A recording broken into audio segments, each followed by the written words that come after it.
नमस्कार, बहुत बहुत स्वागत है आप सभी का आपके प्रोग्राम कहानी कुर्सी की में। मैं हूं सौरभ शर्मा। हमारे साथ स्टूडियो में आ चुके हैं हर्षवर्धन त्रिपाठी जी, विजय त्रिवेदी जी, प्रोफेसर संगीत रागी जी और समीर चौगांवकर जी। बहुत बहुत स्वागत है सर आप सभी का। एग्जिट पोल के नतीजों ने जो ट्रेंड बताया वो अब नेताओं के चेहरे भी बताने लगे हैं। जो हंगामा हल्ला चल रहा है इस वक्त कोलकाता में, वो भी कुछ कुछ इशारा तो दे ही रहा है, तो आज उसकी बात भी करेंगे। तमाम एग्जिट पोल्स ने ये भविष्यवाणी की है अभी तो अपनी तरफ से कि भारतीय जनता पार्टी की सरकार बंगाल में पहली बार बन सकती है। और इसके बाद से आपने देखा इन एग्जिट पोल्स में ये कमी है तो वो कमी है, और एग्जिट पोल तो पहले भी गलत हुए। तमाम तरीके की बातें टीएमसी की तरफ से कही जाने लगी, इसमें कुछ गलत नहीं है। ठीक है, एग्जिट पोल गलत हुए भी हैं। हमने कल आपको कुछ एग्जिट पोल दिखाए थे, कुछ नए एग्जिट पोल भी आ गए हैं। उनका डेटा कल जारी हुआ देर शाम, तो वो भी आज हम आपको दिखाएंगे। कुछ एग्जिट पोल हुए ही नहीं, जिनकी बड़ी प्रतीक्षा थी वो क्यों नहीं हुए, उसकी बात भी आज हम करेंगे। लेकिन कल कलकत्ता में जबरदस्त हंगामा हुआ, पहले आप उसकी तस्वीर देख लीजिए। और यह हंगामा हुआ जहां पर ईवीएम रखी होती हैं, स्ट्रांग रूम, वहां पर टीएमसी ने आरोप लगाया कि चुनाव आयोग की निगरानी में रखी ईवीएम्स में कुछ धांधली, कुछ गड़बड़ी की जा रही है। और एक के बाद एक टीएमसी के सारे नेता जो हैं कलकत्ता में एक ऐसी स्ट्रांग रूम के बाहर धरना देने के लिए पहुंच गए। कल रात कोलकाता के भवानीपुर के स्ट्रांग रूम पर थोड़ी देर के बाद अचानक फिर पहुंचती हैं ममता बनर्जी। अब सिटिंग चीफ मिनिस्टर अगर स्ट्रांग रूम में कुछ गड़बड़ हो रहा है ईवीएम के साथ, ये आरोप लगाते हुए पहुंचे, तो आप समझिए कि उनके पीछे जो फौज खड़ी है कार्यकर्ताओं की, वो कितनी आंदोलित हो जाएगी। और हुआ भी वही। खैर, ये तमाशा कई घंटों तक चलता रहा। जिस वक्त ममता बनर्जी स्ट्रांग रूम के बाहर पहुंची, उनके साथ एक गाड़ी भी पहुंची। उस गाड़ी में टीएमसी का पोस्टर लगा हुआ था। गाड़ी के अंदर क्या था ये किसी को दिखाई नहीं दे रहा था। इसके बाद वहां बीजेपी के वर्कर्स पहुंच गए। उन्होंने हंगामा शुरू कर दिया कि उन्होंने आरोप लगाना शुरू किया कि ममता बनर्जी यहां कुछ गड़बड़ करने के लिए पहुंची हैं, गाड़ी लेकर के आई हैं। विरोध शुरू हुआ तो पुलिस ने टीएमसी की गाड़ी को वहां से हटवा दिया। इस बीच बीजेपी और टीएमसी के वर्कर्स के बीच जो होना था वो हुआ, भिड़ंत शुरू हो गई। हंगामे के बीच मुख्यमंत्री ममता बनर्जी ने सखावत मेमोरियल स्कूल के ईवीएम के स्ट्रांग रूम में जाकर लगभग 4 घंटे तक अंदर रहने के बाद रात करीब 12:07 पर अपना ये प्रोटेस्ट कह लीजिए, ये सतर्कता अभियान, इसको बंद किया। ममता बनर्जी ने अपने कार्यकर्ताओं से कहा कि 24 घंटे स्ट्रांग रूम्स की पहरेदारी कीजिए, अभी लड़ाई खत्म नहीं हुई है। ममता बनर्जी ने अपने अंदाज में वार्निंग भी दी कि अगर किसी ने कोई गड़बड़ी करने की कोशिश की तो उनकी एक आवाज पर सेकंड भर में 10,000 लोग खड़े हो जाएंगे। एजेंट को इतना अरेस्ट किया, इतना वन साइडेड हुआ, उसका बाद भी अगर ऐसा ईवीएम मशीन को लूट करने के लिए, अगर काउंटिंग लूट करने के लिए कोई कोशिश करे तो हम जिंदगी मत एक करके हम लड़ेंगे। और हम सब कैंडिडेट, सब चीफ इलेक्शन एजेंट को, जितना भी पार्टी है, सबको बोलते हैं आपका हक है, आप देखभाल कीजिए, but don't quarrel. This is not the place for quarrel. Counting का डेट में होता है, एक साइड और एक पार्टी रहता है और एक साइड एक पार्टी रहता है, और लोकतंत्र में चलता है। प्रेस भी एक साइड में रहता है, लेकिन ये तो ठीक नहीं है। हम आने से तुम स्लोगन शाउटिंग करेंगे तो हम बोलने तो वो तो गुजरात से आया स्लोगन शाउटिंग करने के लिए, इधर का लोकल गुजराती नहीं है। जो फेसबुक में लाइव कर रहा था मैंने देखा, मेरे को पास भेजा प्रेस। लेकिन आप बोलो हमारा तो एरिया है, हम 1 सेकंड में बोलेगा तो कॉल इंसिडेंट से हम 10,000 लेके इधर में खड़ा कर देगा। हमको बाहर से ले आने का जरूरत नहीं है। अब मुख्यमंत्री ममता बनर्जी स्ट्रांग रूम में पहुंची और भवानीपुर का मामला था जहां से वो चुनाव लड़ रही हैं। शुभेंदु अधिकारी उनको वहां से चुनौती दे रहे हैं, तो शुभेंदु अधिकारी भी एक्टिव हुए। उन्होंने तंज कसते हुए ममता बनर्जी को पूर्व सीएम कहा और कहा कि मुख्यमंत्री स्ट्रांग रूम में कोई अनुचित फायदा न ले पाए, कोई गैर कानूनी काम न कर पाए, इसलिए मैंने अपने एजेंट को भी उनके सामने बैठा दिया। एक ये तस्वीर उन्होंने पोस्ट की। आप सोचिए, आप ममता बनर्जी 4 घंटे तक स्ट्रांग रूम के बाहर बैठी हुई हैं, उस तस्वीर में आपको दिख रही होंगी बैठी हुई, और सामने जो व्यक्ति बैठा हुआ है वो शुभेंदु अधिकारी का वकील है। उन्होंने कहा मैंने अपने आदमी को जानबूझ के वहां बैठा है कि जहां जहां ये जाएं तुम इनके साथ साथ चलते रहो ताकि ये कुछ गलत ना कर पाए। एक्चुअली हंगामा 2 जगह से शुरू हुआ था, मैं आपको बताता हूं। ममता बनर्जी जिस जगह पहुंची, इसके अलावा भी एक जगह और कल रात 9 बजे के करीब वहां पर हंगामा और प्रदर्शन शुरू हुआ। टीएमसी ने किया उसको शुरू। एक स्ट्रांग रूम की साइट पर पहुंचते हैं शशि पांजा और कुणाल घोष, दोनों टीएमसी के नेता हैं और दोनों चुनाव भी लड़ रहे हैं कोलकाता से ही। और वहां पहुंचकर उन्होंने ये दावा किया कि हमने सीसीटीवी कैमरे में देखा है कि अंदर स्ट्रांग रूम के अंदर कुछ लोग गए हैं। ये लोग क्यों गए हैं हमको पता नहीं है और ना कोई हमको बता रहा है। वो वहां धरने पर बैठ जाते हैं। फिर उसके बाद में कहानी खुलती है उसकी। उसके बाद चुनाव आयोग की तरफ से ये बताया जाता है कि दरअसल जहां पर ईवीएम रखी हुई है मशीनें, वो एक सेक्शन अलग है उस पूरे स्ट्रांग रूम का, और एक दूसरा सेक्शन अलग है जिसके अंदर पोस्टल बैलेट रखे हुए हैं। तो उन्होंने कहा पोस्टल बैलेट के सेग्रीगेशन का, उनको अलग अलग करने का काम किया जा रहा था और ये काम होगा, ये हमने सारे उम्मीदवारों को ईमेल के जरिए शाम को 4 बजे बता दिया था, सूचित कर दिया था और यह भी कह दिया था कि इतने बजे यहां पर आकर के हमारे कर्मचारी ये काम करेंगे, आप लोगों को अगर आके देखना है तो देख लीजिए।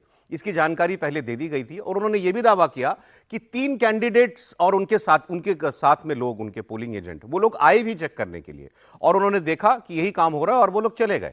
लेकिन जो सीसीटीवी में इन लोगों ने देखा बाद में आकर के कि कुछ लोग अंदर गए हैं, वो इलेक्शन कमीशन के कर्मचारी थे। इसकी तस्दीक किए बिना तृणमूल कांग्रेस ने वहां पर हंगामा शुरू कर दिया। बंगाल चुनाव आयोग के चीफ हैं मनोज अग्रवाल। इन्होंने टीएमसी के आरोपों पर फिर बाकायदा प्रेस कॉन्फ्रेंस करके जवाब दिया कि स्ट्रांग रूम के अंदर का कोई सीसीटीवी कैमरा ना तो हमने बंद किया था और ना ही कोई गलत काम हुआ। टीएमसी ऐसे मनगढ़ंत आरोप लगाकर माहौल खराब ना करे। इतना ट्रांसपेरेंट था तब तो विजुअल आया, कोई सीसीटीवी बंद तो नहीं कर दिया। जो जितने 8 जो स्ट्रांग रूम है वहां पे, 7 ईवीएम के और 1 पोस्टल बैलेट का, सबका सीसीटीवी फीड तो बाहर जा रहा है। बाहर क्या है, 3 लेयर है सिक्योरिटी का, उसके बाहर है सीसीटीवी जहां पॉलिटिकल पार्टी के लोग बैठ के देख सकते हैं। उन्होंने हलचल देखी कि 4 बजे के आसपास हलचल हो रही है। हाँ, हलचल हुई 4 बजे के आसपास, हमारे स्टाफ गए, वो खोल लेते आपका कहते हैं पोस्टल बैलेट का रूम, क्योंकि पोस्टल बैलेट का रूम का नियम है कि 4 बजे खोलेंगे। सब पॉलिटिकल पार्टीज को as per rule election commission के इंटीमेशन दिया गया था, कैंडिडेट्स को आरओ नहीं दिया था। आपको आना चाहिए था वहां पे आते आप जो है और आपके सामने खोला जाता, वरना 4 बजे खोल के कॉरिडोर में खाली वो सजा रहे थे कि और 7 डिस्ट्रिक्ट का जो है वो जाएगा वहां पे, कल 12 पहुंचना है, 12 बजे तक वहां एक्सचेंज होगा, उसके लिए तैयारी कर रहे थे वो आज।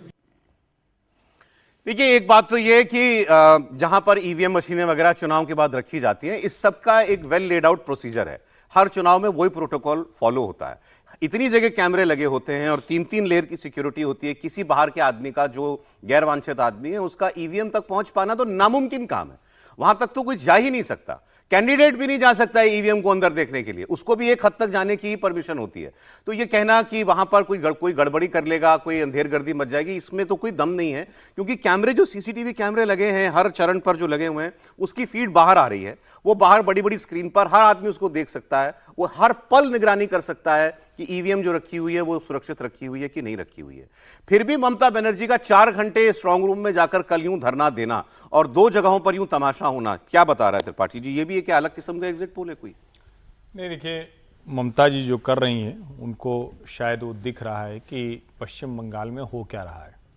हमारे एक सामाजिक परिवार के सदस्य हैं, उन्होंने एक 3 शब्द का एक फ्रेज लिख के भेजा, नारी माया अगोचर।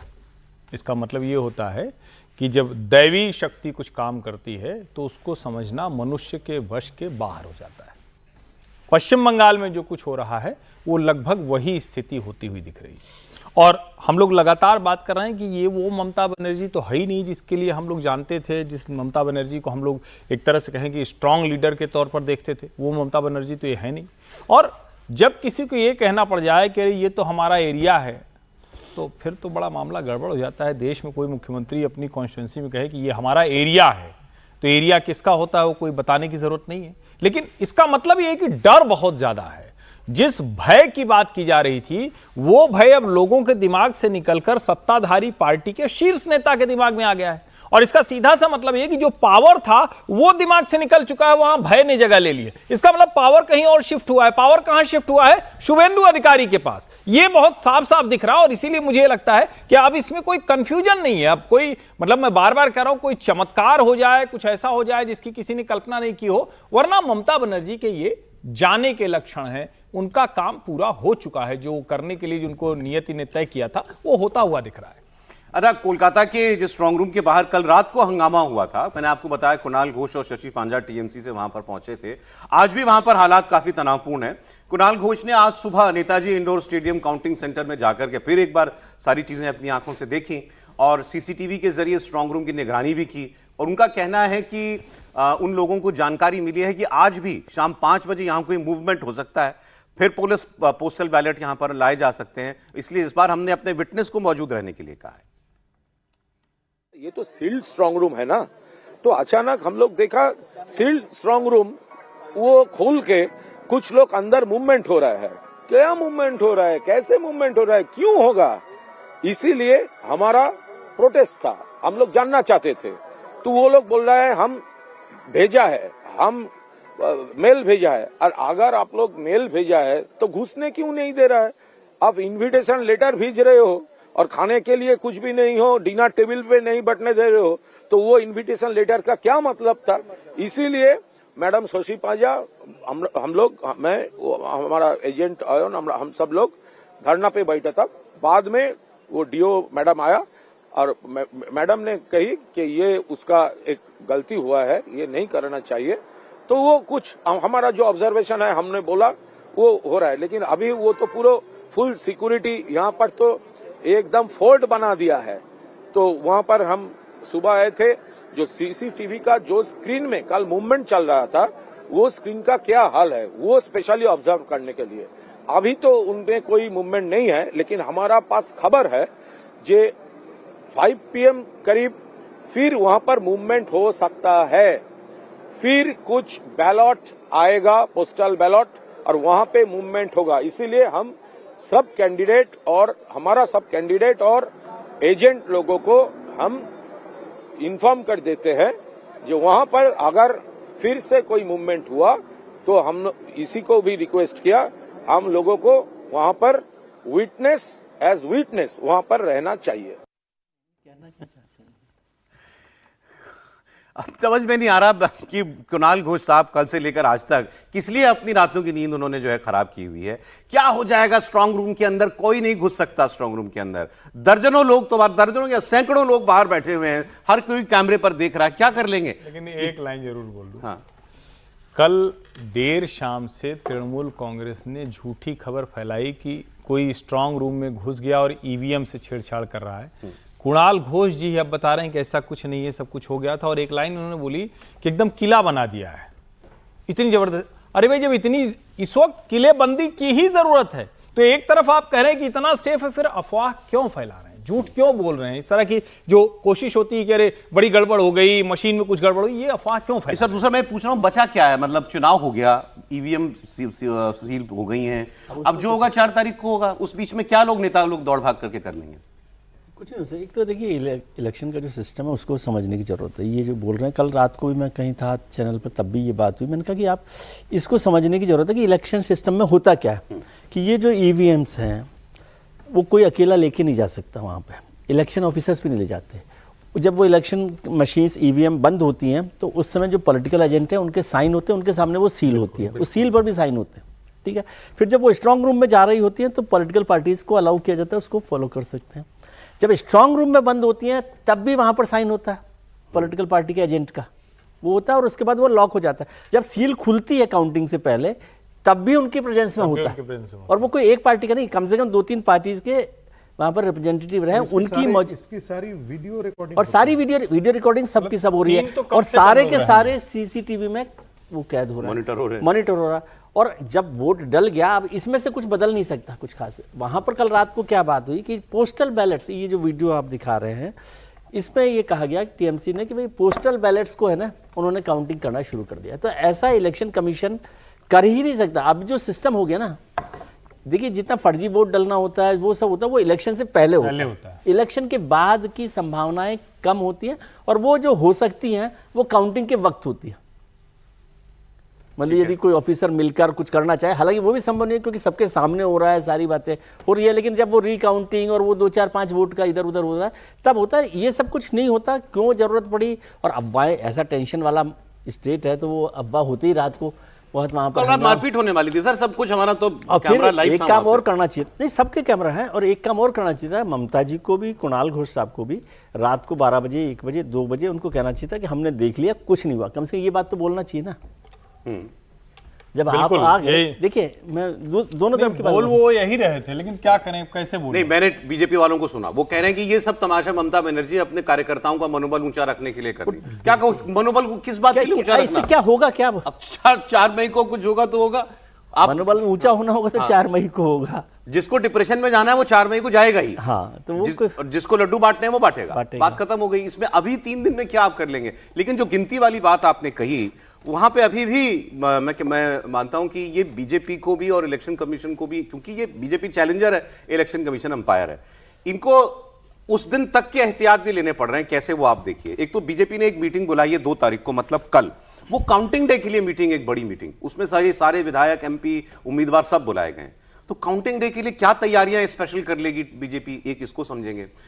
इलेक्शन कमीशन की तरफ से 2 कदम उठाए गए हैं इस बार जो नए हुए हैं ऐड, और ये केवल बंगाल के लिए नहीं है, सारे मतलब एक ये जो मैं खबर बता रहा हूं ये सारे राज्यों के लिए है।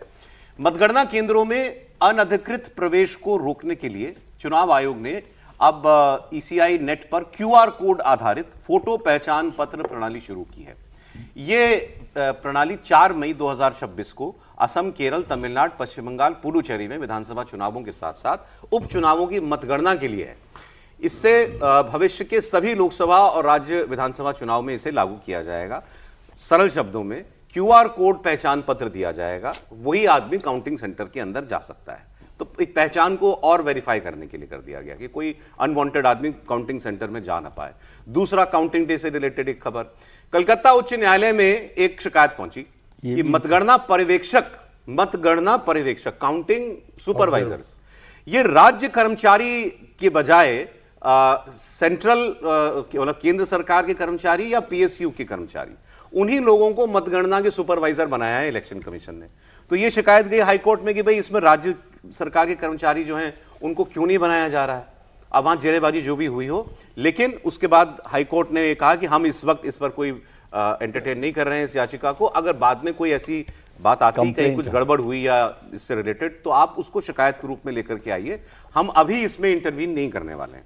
लेकिन क्यों करना पड़ रहा है इलेक्शन कमीशन को?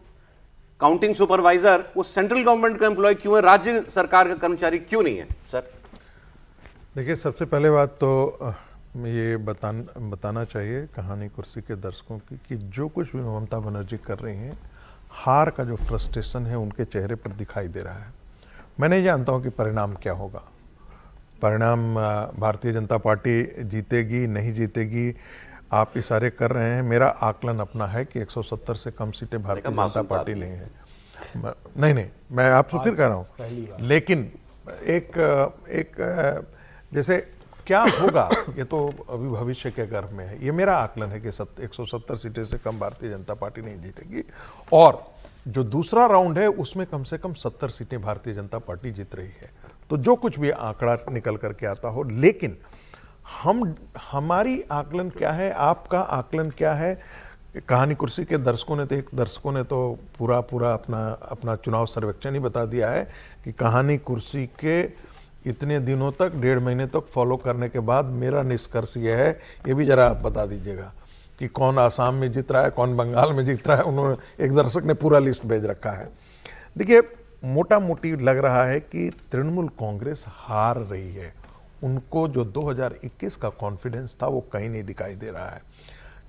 एक सोचिए कि एक मुख्यमंत्री स्ट्रांग रूम के सामने जाकर के बैठा हुआ 4 घंटे 12:10 पर उन्होंने वेन्यू छोड़ा है, और आप समझ सकते हैं कि उनको पता है, जो विजय जी ने सब चीज बता दिया, सबकी वीडियो रिकॉर्डिंग होती है, सबके सिग्नेचर होते हैं। जब स्ट्रांग रूम खुलेगा उस समय भी वीडियो रिकॉर्डिंग होगी, उस समय भी सभी पार्टियों के जो एजेंट होते हैं उनके सिग्नेचर होंगे। जब स्ट्रांग रूम के साथ ईवीएम खुलेगा उस समय भी वीडियो रिकॉर्डिंग होगी, उस समय भी सिग्नेचर सभी के होंगे और सिग्नेचर का मिलान किया जाएगा। तो इतनी एहतियात के बावजूद भी आप कह रहे हैं, तो ये नैरेटिव बनाने की, हार से पहले उनको भय है ये बात कि ये चुनाव शायद हम, उनका आकलन है कि हम ये चुनाव हार रहे हैं। एक तो ये, दूसरी बात यह है कि बंगाल के अंदर यदि आप देखेंगे कि जो बाहर से क्यों भेजा गया, क्योंकि पता था कि बंगाल के अंदर जो राज्य कर्मचारी थे वो पार्टी के साथ खड़े हो गए थे, इसलिए एक बाहर से, चाहे वो गुजरात का आदमी हो, चाहे वो बिहार का आदमी हो, चाहे वो पौंडीचेरी का आदमी हो, चाहे वो केरला का हो, ऐसा नहीं है कि सिर्फ उत्तर प्रदेश से, बिहार से, गुजरात से गए हैं, पौंडीचेरी से भी बुलाए गए हैं, बाकी अन्य राज्यों से भी बुलाए हैं, कर्नाटक से बुलाए गए हैं। कर्नाटक में तो वो नहीं था ना, कर्नाटक में तो भारतीय जनता पार्टी की सरकार नहीं है। सभी जगह से कॉम्पिटेंट अधिकारियों को, और ग्रुप ए अधिकारी को तो चुनाव आयोग ने पहले बंगाल से ही मांगा था। अभी जो कलकत्ता के पुलिस कमिश्नर हैं, अभी वो कौन है, उनके बारे में तो कहा जाता है कि दीदी के बहुत ही करीबी आदमी है जी। उनके बारे में बोला जाता है। आप किसी से बंगाल में आप ब्यूरोक्रेसी से पूछिएगा कि वर्तमान पुलिस कमिश्नर कलकत्ता जो है वो दीदी के आदमी माने जाते हैं या नहीं माने जाते हैं। ठीक है सर। परेशानी क्यों है भाई? अच्छा, इसे किसी शिकायत को हाई कोर्ट में तो कई एप्लीकेशंस गई हैं अलग अलग मुद्दों पर। वो पुलिस के ऑब्जर्वर बनाए गए थे, उनके लिए भी गई थी कि क्यों दिल्ली से लोग भेजे जा रहे हैं। किसी अभी ये इलेक्शन कमीशन का क्योंकि डोमेन है, हाई कोर्ट ने कहीं हस्तक्षेप कर नहीं किया, कहीं भी उन्होंने इंटरवीन करने हर जगह इनकार किया है।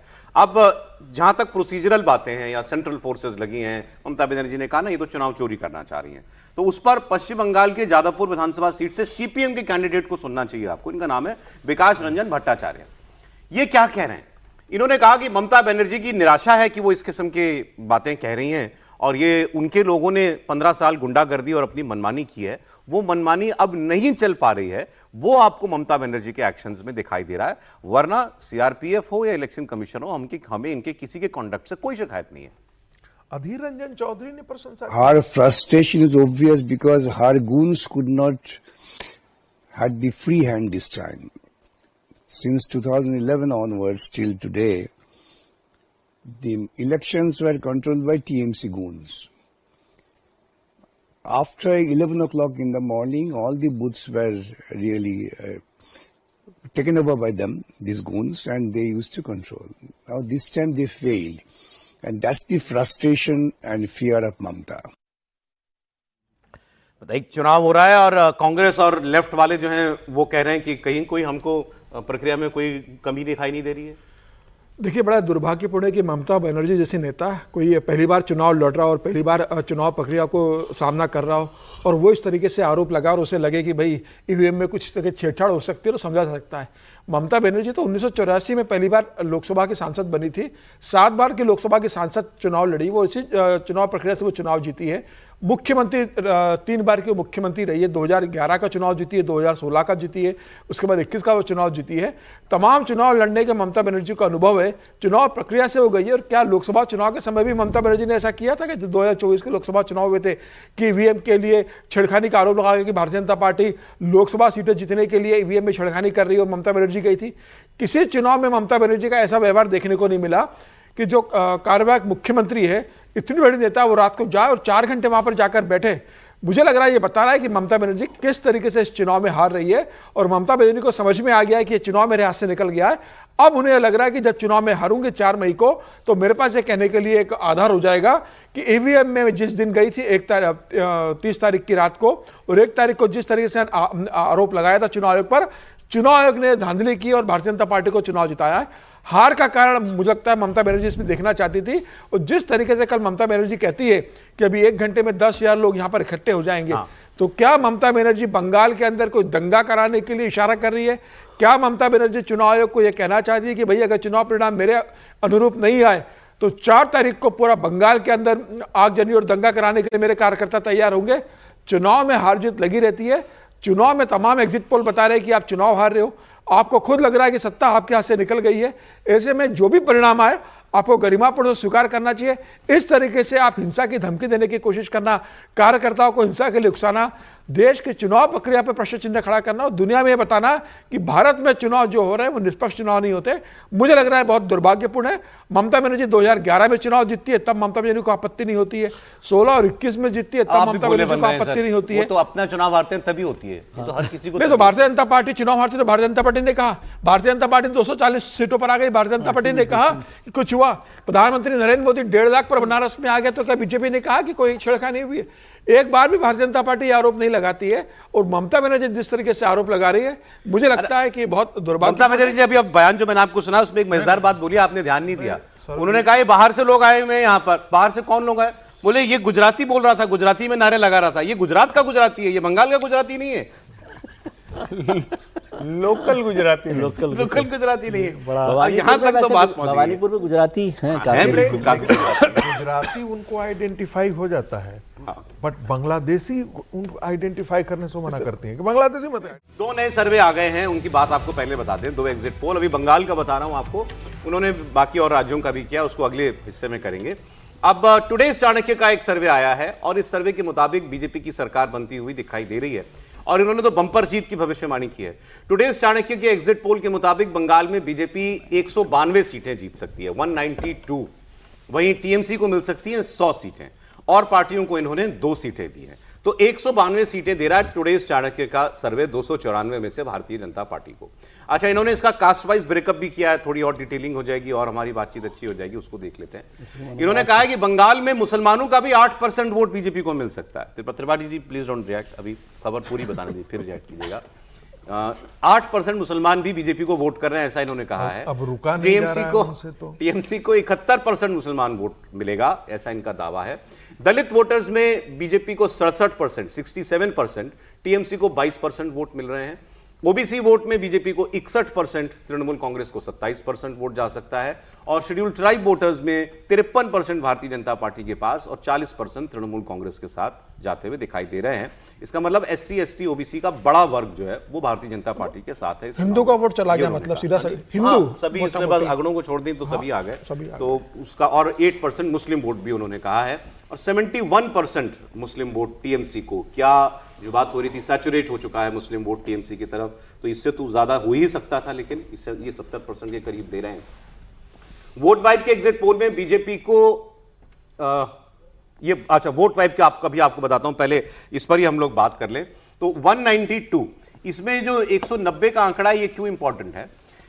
बंगाल में माना जाता है 30% से ज्यादा आबादी जहां मुसलमानों की है, वो 20% से ज्यादा या 30% से ज्यादा, वो 100 सीटें मानी जाती हैं। बेसिकली जहां मुस्लिम वोटर का एक प्रभाव है, ऐसी 100 सीटें मानी जाती हैं। अगर उसको आप हटा दीजिए तो ये सर्वे मान रहा है कि बाकी सारी सीटें बीजेपी जीत रही है। मैं इस पर कल से चर्चा ये हो रही है कि वो सारी सीटें जहां कोई बहुत प्रभाव मुसलमान वोटर का नहीं है, वो सारी भारतीय जनता पार्टी जीत जाएगी, 100% स्ट्राइक रेट के साथ निकाल ले जाएगी सीटें।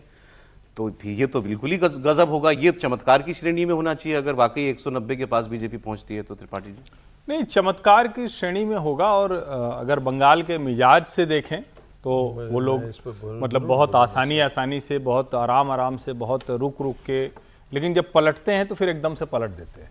मतलब ये सच है कि बंगाल के लोगों का। लेकिन अब उस एकदम से पलटने में बाधा क्या है कि भारतीय जनता पार्टी के पक्ष में पलटना अगर होगा तो मुस्लिम वोट तो उनके साथ नहीं जाएगा। अगर मुस्लिम वोट नहीं जाएगा तो 75 से 100 सीटें तो बिल्कुल माइनस हो ही गई।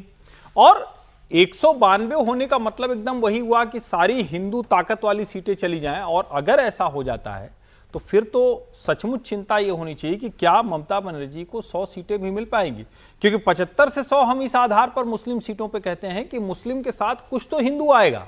लेकिन अगर एकदम से ही जाएगा तब तो फिर क्या 192 और क्या 230, क्या 215, फिर तो कोई मतलब नहीं है। मुझे लगता है कि यह सर्वे जो कह रहा है कि भयानक, जिसको हम लोग एक शब्द आजकल नया चल गया है कि सुनामी आ गई है। सुनामी बड़ी खराब चीज होती है, लेकिन पॉलिटिकल संदर्भों में अच्छी होती है कि दूसरे को तहस नहस कर देती, खुद निकल जाती है। तो भारतीय जनता पार्टी की वो स्थिति दिख रही। लेकिन मुझे ऐसा लगता है कि इन सारे सर्वे ने जो इंडिकेशन है, दिशा ठीक पकड़ी हुई है, लेकिन ममता बनर्जी एकदम से साफ हो जाएंगे, मुझे ऐसा नहीं लगता है। ये कोई कम्युनिस्टों से इधर आ जाना नहीं है, ये तृणमूल से भाजपा आने का मतलब हुआ। भाजपा का जो एक बड़ा जो रेजिस्टेंस वाला मुस्लिम वोट बैंक है वो मुश्किल करेगा।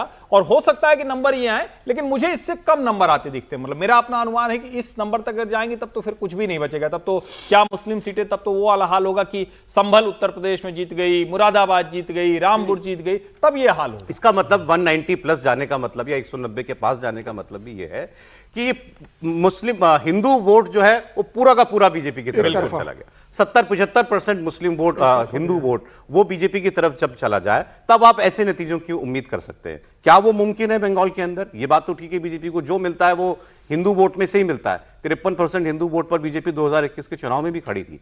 वो 70% तक चला जाए तो ऐसा हो सकता है।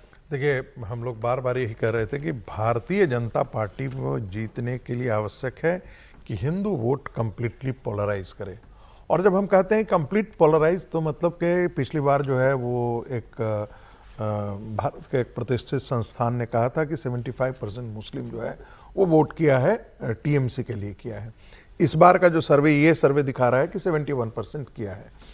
तो ये मान करके चलिए कि यदि हिंदू वोट 71%, 75% चली जाती है तो जो आप आंकड़ा कह रहे हैं या टुडे चैनल का, टुडे चाणक्य, तो फिर उसमें कोई दिक्कत नहीं रह जाएगी। और मैं कह रहा हूं कि ये हुआ है ऐसा, इसका मेरे पास बस एक ही आधार है। कलकत्ता के अंदर पिछली बार 11 के 11 सीटों वो जीती थी। यदि आप कलकत्ता रीजन में आप देखेंगे, हुगली में देखेंगे, हावड़ा में देखेंगे, तो जो परसेंटेज ऑफ वोटिंग है 25%, 26%, 27% इस प्रकार से बढ़ा है। कुछ लोग अब कहते हैं कि भाई यदि आप पीछे का आंकड़ा निकाल दें तो इफेक्टिवली 3.5% ही जाता है। मैं बार बार कहता हूं हम पीछे का आंकड़ा को ले ही क्यों, अभी जो वर्तमान टोटल है हम उस पर मैथमेटिक्स करेंगे ना कि उसका 93% गया है या नहीं गया है, और उसका 93% या 85%, 87% है, तो 20% से लेकर के 26% जो वोट बढ़ा है इन इलाकों में, वो सारे के सारे वोट जो है वो भारतीय जनता पार्टी के हैं। इसका मतलब ये हुआ कि जिन जिन सीटों पर हिंदू बनाम हिंदू वोट हो रहा था, जो अधिकांश सीटें थी सेकंड राउंड के पोल में भी, वो भारतीय जनता पार्टी इस बार सीटें जीत रही है। और ये जो सेकंड राउंड का है उसमें कम से कम 60 से 70 सीटें भारतीय जनता पार्टी जीत रही है। और आपको आश्चर्य नहीं होना चाहिए, जो मेरे पास इनपुट है वो मैं कह सकता हूं कि संभल भी दोहराया जा सकता है बंगाल में।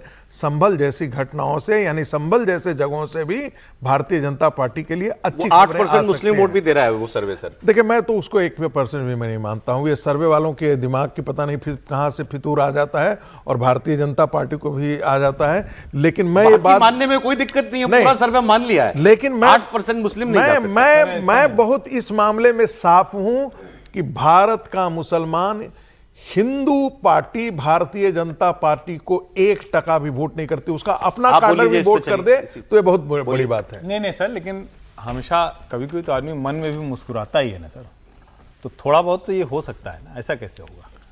ठीक है, हर वक्त अट्टहास नहीं करेगा, खुलकर नहीं हंसेगा, कभी कभी तो मन में मुस्कुराएगा थोड़ा। मुसलमान मेरे पास बूथ वाइज आंकड़े है, पॉसिबल इसलिए बोला हूं। ये पॉसिबल है, बिल्कुल कठिन तो है, कठिन है, चलिए ठीक है। एक मैं आपको बात सुना रहा हूं सौगत रॉय की, इसमें भी इशारा छुपा हुआ है, आप सुनिएगा इसको ध्यान से, इस बयान को।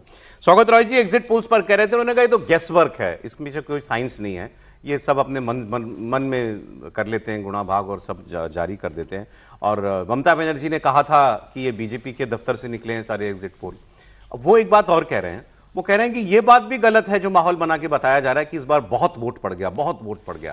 उन्होंने कहा जितना पिछली बार पड़ा था उतना ही वोट पड़ा है, कोई नया वोटर, एक्स्ट्रा वोटर नहीं आया है। ये पोलिंग परसेंटेज SIR की वजह से बढ़ा हुआ है, ऐसा नहीं है कि बहुत ज्यादा लोग निकल के आए हैं वोट डालने के लिए। मैं एग्जिट पोल से सहमत नहीं हूं, ये पूरा गेस वर्क है, इसे कुछ सच निकल के नहीं आता है। ऐसा मुझे लगता है कि देखिए 12% वोट कम हो गया, तो वही परसेंटेज अगले चुनाव में जैसा था वो बढ़ गया। समझिए कि 12% वोट कम हुआ और यहां 12% वोट ज्यादा हुआ, तो एक ही रहा। वो कह रहे हैं कि एग्जिट पोल तो हम मानते नहीं और वोटर भी ज्यादा नहीं निकला। अभी जबकि मैं देख रहा था एक डेटा और कि एक कैलकुलेशन ये भी आई है, पर कॉन्स्टिट्यूएंसी एवरेज आउट वैसे नहीं किया करना चाहिए, हर कॉन्स्टिट्यूएंसी अलग होती है, लेकिन फिर भी 294 जितना एक्स्ट्रा वोट पड़ा है उसको पर कॉन्स्टिट्यूएंसी अगर आप डिवाइड करेंगे तो रफली 9000 वोट पर कॉन्स्टिट्यूएंसी बढ़ गया है। 9000, तो वहां जहां 10,000 तक भी मार्जिन रहता था वहां सीधा सीधा उसका हिस्सा जो है 27 लाख एब्सोल्यूट नंबर है जो बढ़ा हुआ। ठीक है, तो ये जो लोग कह रहे हैं ये भी एक किस्म का वही है। नहीं तो ये भी उनको क्यों कहना पड़ा कि वोट नहीं बढ़ा है? वोट बढ़ा है तो बीजेपी कह रही है हमारा वोट है ये, हमको परिवर्तन का वोट है ये, तो वो भी कह रहे नहीं वोट भी नहीं बढ़ा। 27 लाख वोट बढ़ा है, और 27 लाख वोट उनको भी याद रखा कीजिए जिनको नहीं देने का मौका मिला जी। ये तो हमेशा रिकॉर्ड पर रखना ही चाहिए लोकतंत्र के लिए, जिसके लिए सुप्रीम कोर्ट को मैं समझता हूँ कि कुछ करना चाहिए था। और सुप्रीम कोर्ट का मैं वर्डिक्ट पढ़ रहा था, उसमें कहा गया कि वोटिंग राइट जो है फंडामेंटल राइट नहीं है, समझे। तो इस पर भी कभी बहस होनी चाहिए कि क्या हो रहा है। खैर वो अलग मुद्दा है। लीगल राइट है, फंडामेंटल। हाँ, फंडामेंटल राइट नहीं है, लीगल राइट है, तो स्टेट राइट्स में से शामिल किया गया उसको जी। नहीं, वो गंभीर मसला, उसको अलग तरीके से हमको देखना चाहिए। इसमें एक तो मैं बताऊँ, आपने 192 लिखा है, टुडे चाणक्य के इसमें +- 11 है, तो ये 203 सीट्स का है। हाँ हो ही गया फिर तो, समझे, उनके हिसाब से 203 सीट है। बिल्कुल 203 तक जा सकती है। हाँ, ठीक है। तो Higher एक तो side, वो है, ठीक है। दूसरी बात जो आपने एनालाइज किया कि भाई 192 सीट्स बचती हैं जो हिंदू सीट्स हैं और वो 100% आए। इसका एक पक्ष और है, यदि आपने भारतीय जनता पार्टी की खासतौर से पोस्ट मोदी जो पॉलिटिक्स देखी है उसमें, और जब पोलराइजेशन की हम बात करते हैं तो उसका मतलब होता है कि रिवर्स पोलराइजेशन पर बहुत काम किया भारतीय जनता पार्टी ने। तो ये जो 192 सीट्स मान लीजिए आती हैं टुडे चाणक्य के हिसाब से, तो इसका मतलब ये नहीं कि वो सारी हिंदू डोमिनेंस वाली सीट्स हैं। इसमें से बहुत सारी सीटें माइनॉरिटी डोमिनेंस वाली सीटें होंगी जो आएंगी। और पिछले चुनावों को आप देखिए, एक जमाना था हम लोग मतलब 80 से हम लोग इलेक्शंस देख रहे, 84 से मैं देख रहा हूँ, 75 लोकसभा सीट्स थी जिनको स्पेशली माइनॉरिटी डोमिनेंस सीट माना जाता है। उसमें से 55 सीटें भारतीय जनता पार्टी के पास है आज। तो माइनॉरिटी डोमिनेंस वाली सीटों को बीजेपी को जीतना ज़्यादा आसान हो गया है रिवर्स पोलराइजेशन करके। ये नई टर्म भी उसी के बाद आई है, रिवर्स पोलराइजेशन। तो मैं इस पर नहीं जा रहा कि 192 आएगी कि नहीं आएगी, लेकिन इसका मतलब ये नहीं कि कोई माइनॉरिटी डोमिनेंस वाली सीटें नहीं मिलने वाली भारतीय जनता पार्टी को, वो भी एक बड़ा हिस्सा है। दूसरा, मैं प्रोफेसर साहब की बात से और हर्षवर्धन जी की बात से सहमत हूँ कि 8% आपको नंबर कम लगता होगा कि माइनॉरिटी वोट्स बीजेपी को मिला है, लेकिन इसकी संभावना बहुत कम होती है। इसकी संभावना मुझे बहुत कम लग रही है, खासतौर से वेस्ट बंगाल में। वेस्ट बंगाल में माइनॉरिटी वोट पूरी तरह से पोलराइज हुआ है और ये 71% नहीं 75% तो पिछली बार ही मिला था। ये 85% तक वोट जाएगा टीएमसी के पास। हाँ, और अगर हम लोग गलत भी हो सकते हैं, जब उन्होंने स्टडी किया है 8% वोट मुस्लिम्स का बीजेपी को मिलता है तो 225 सीट मिलेगी अगर वो भी जुड़ जाता है, वो भी जुड़ जाता है, तो वो मतलब वो वहीं नहीं पहुंच रहा, फिर तो कोई इस बात ही थ्योरेटिकल नहीं। पॉसिबिलिटी को आप खारिज नहीं करते कि 190 200 के राउंड भी बीजेपी जो भी जीत रही है, मतलब टीएमसी तो जा ही सकती है, बीजेपी भी जा सकती है अगर विजय जी ऐसा नहीं है। आप देखेंगे कि मालदा, मुर्शिदाबाद, हुबली, हावड़ा जो मुस्लिम डोमिनेटेड एरिया है, जहां पर 41,000, 50,000, 60,000 ये सब मार्जिन रहा है टीएमसी को जीतने का। दक्षिण 24 परगना, दिनाजपुर में ये सब जो एरिया है उसमें यदि मान लेते हैं कि 8% वोट यदि भारतीय जनता पार्टी को मिल भी जाती है तब भी जीतेगी वही भारतीय जनता पार्टी नहीं। थ्योरेटिकली पॉसिबल है ये 190 तक जाना भी। नहीं, मैं तो हमेशा ये बात कहता हूँ, बदलाव यदि तय हो जाए तो कहीं पर भी पहुंच सकते हैं, उसमें कोई ऐसा वो नहीं है कि फिर कहां। समीर जी, आप टुडे चाणक्य पे भी बोलिएगा। एक वोट वाइब का सर्वे भी आया है अमिताभ तिवारी जी का, वो भी देख लेते हैं। वोट वाइब के एग्जिट पोल में बीजेपी को 143 से 163 सीटें मिली है, इनका 20 सीटों का मार्जिन है। और ये कमोबेश जो अपने मेट्राइज का सर्वे सबसे पहले आपको दिखाया था उसके आसपास जाता हुआ दिखाई देता है। टीएमसी को इन्होंने 127 से 147 सीटें जो है जाने का अनुमान लगाया है, तो ये एक नजदीकी मामला बता रहे हैं। ये तो क्लोज फाइट हो गई। बिल्कुल। कांग्रेस को 2 से 4 सीटें, अरे कांग्रेस को कोई सीटें पहली बार देता हुआ मुझे दिखा सर्वे, 2 से 4 सीटें, और अन्य को 2 सीटों तक मैक्सिमम मिल सकती है। ये वोट वाइब का सर्वे है। तो दोनों ही प्रकार के सर्वे आपके सामने आज हैं। एक बहुत कॉशियस है जो बीजेपी को आगे तो दिखा रहा है लेकिन बहुत नजदीकी मुकाबले में, और एक बिल्कुल एक तरफा बीजेपी को जीत की ओर। इसको देखेंगे तो बोलने उससे पहले एक लाइन बोल दो इनकी परमिशन से। बहुत बार लोग जो है ना आजकल बड़ा कुछ प्लेयर जो है ना राजनीति में बड़े सेफ चलते हैं कि थोड़ा सा भी जरूरत होगी ना तो दाहिना पैर इधर रख देंगे, कभी जरूरत होगी तो बायां पैर इधर रख देंगे। अरे कुछ लोग तो सर चादर के नीचे रख लेते हैं पैर, वो दिखाते ही नहीं, वो भी बात है उस पे। नहीं, लेकिन आजकल उन लोगों की जो है ना, उन लोगों की लेकिन अच्छी चढ़ी हुई है। विजय जी हमसे कह देते हैं कि आपका फ्रस्ट्रेशन बोल रहा है। इनकी सारी दिलचस्पी उस सर्वे में है जो हुआ ही नहीं। मैं बताऊंगा उसके बारे में। हाँ सर, पहले आप बोलिए।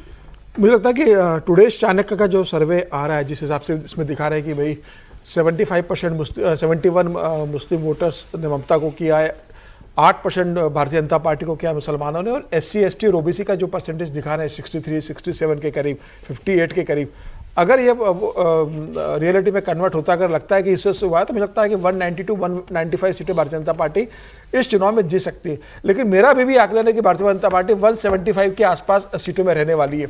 और इस तरीके से अगर भारतीय जनता पार्टी के लिए हिंदू वोटर्स, फिर चाहे वो SC हो, ST हो, OBC हो, अपर क्लास हो, सवर्ण हो, अगर हिंदू इकट्ठा होकर भारतीय जनता पार्टी के लिए निकला है और 92% की जो वोटिंग हुई है पहले फेज में और सेकंड फेज में 92% की वोटिंग हुई है, और हिंदू वोटर अगर इकट्ठा होकर भारतीय जनता पार्टी के पक्ष में निकला है तो यह तय माने कि भारतीय जनता पार्टी को 175 से कम सीटें किसी स्थिति में नहीं मिलने वाली है।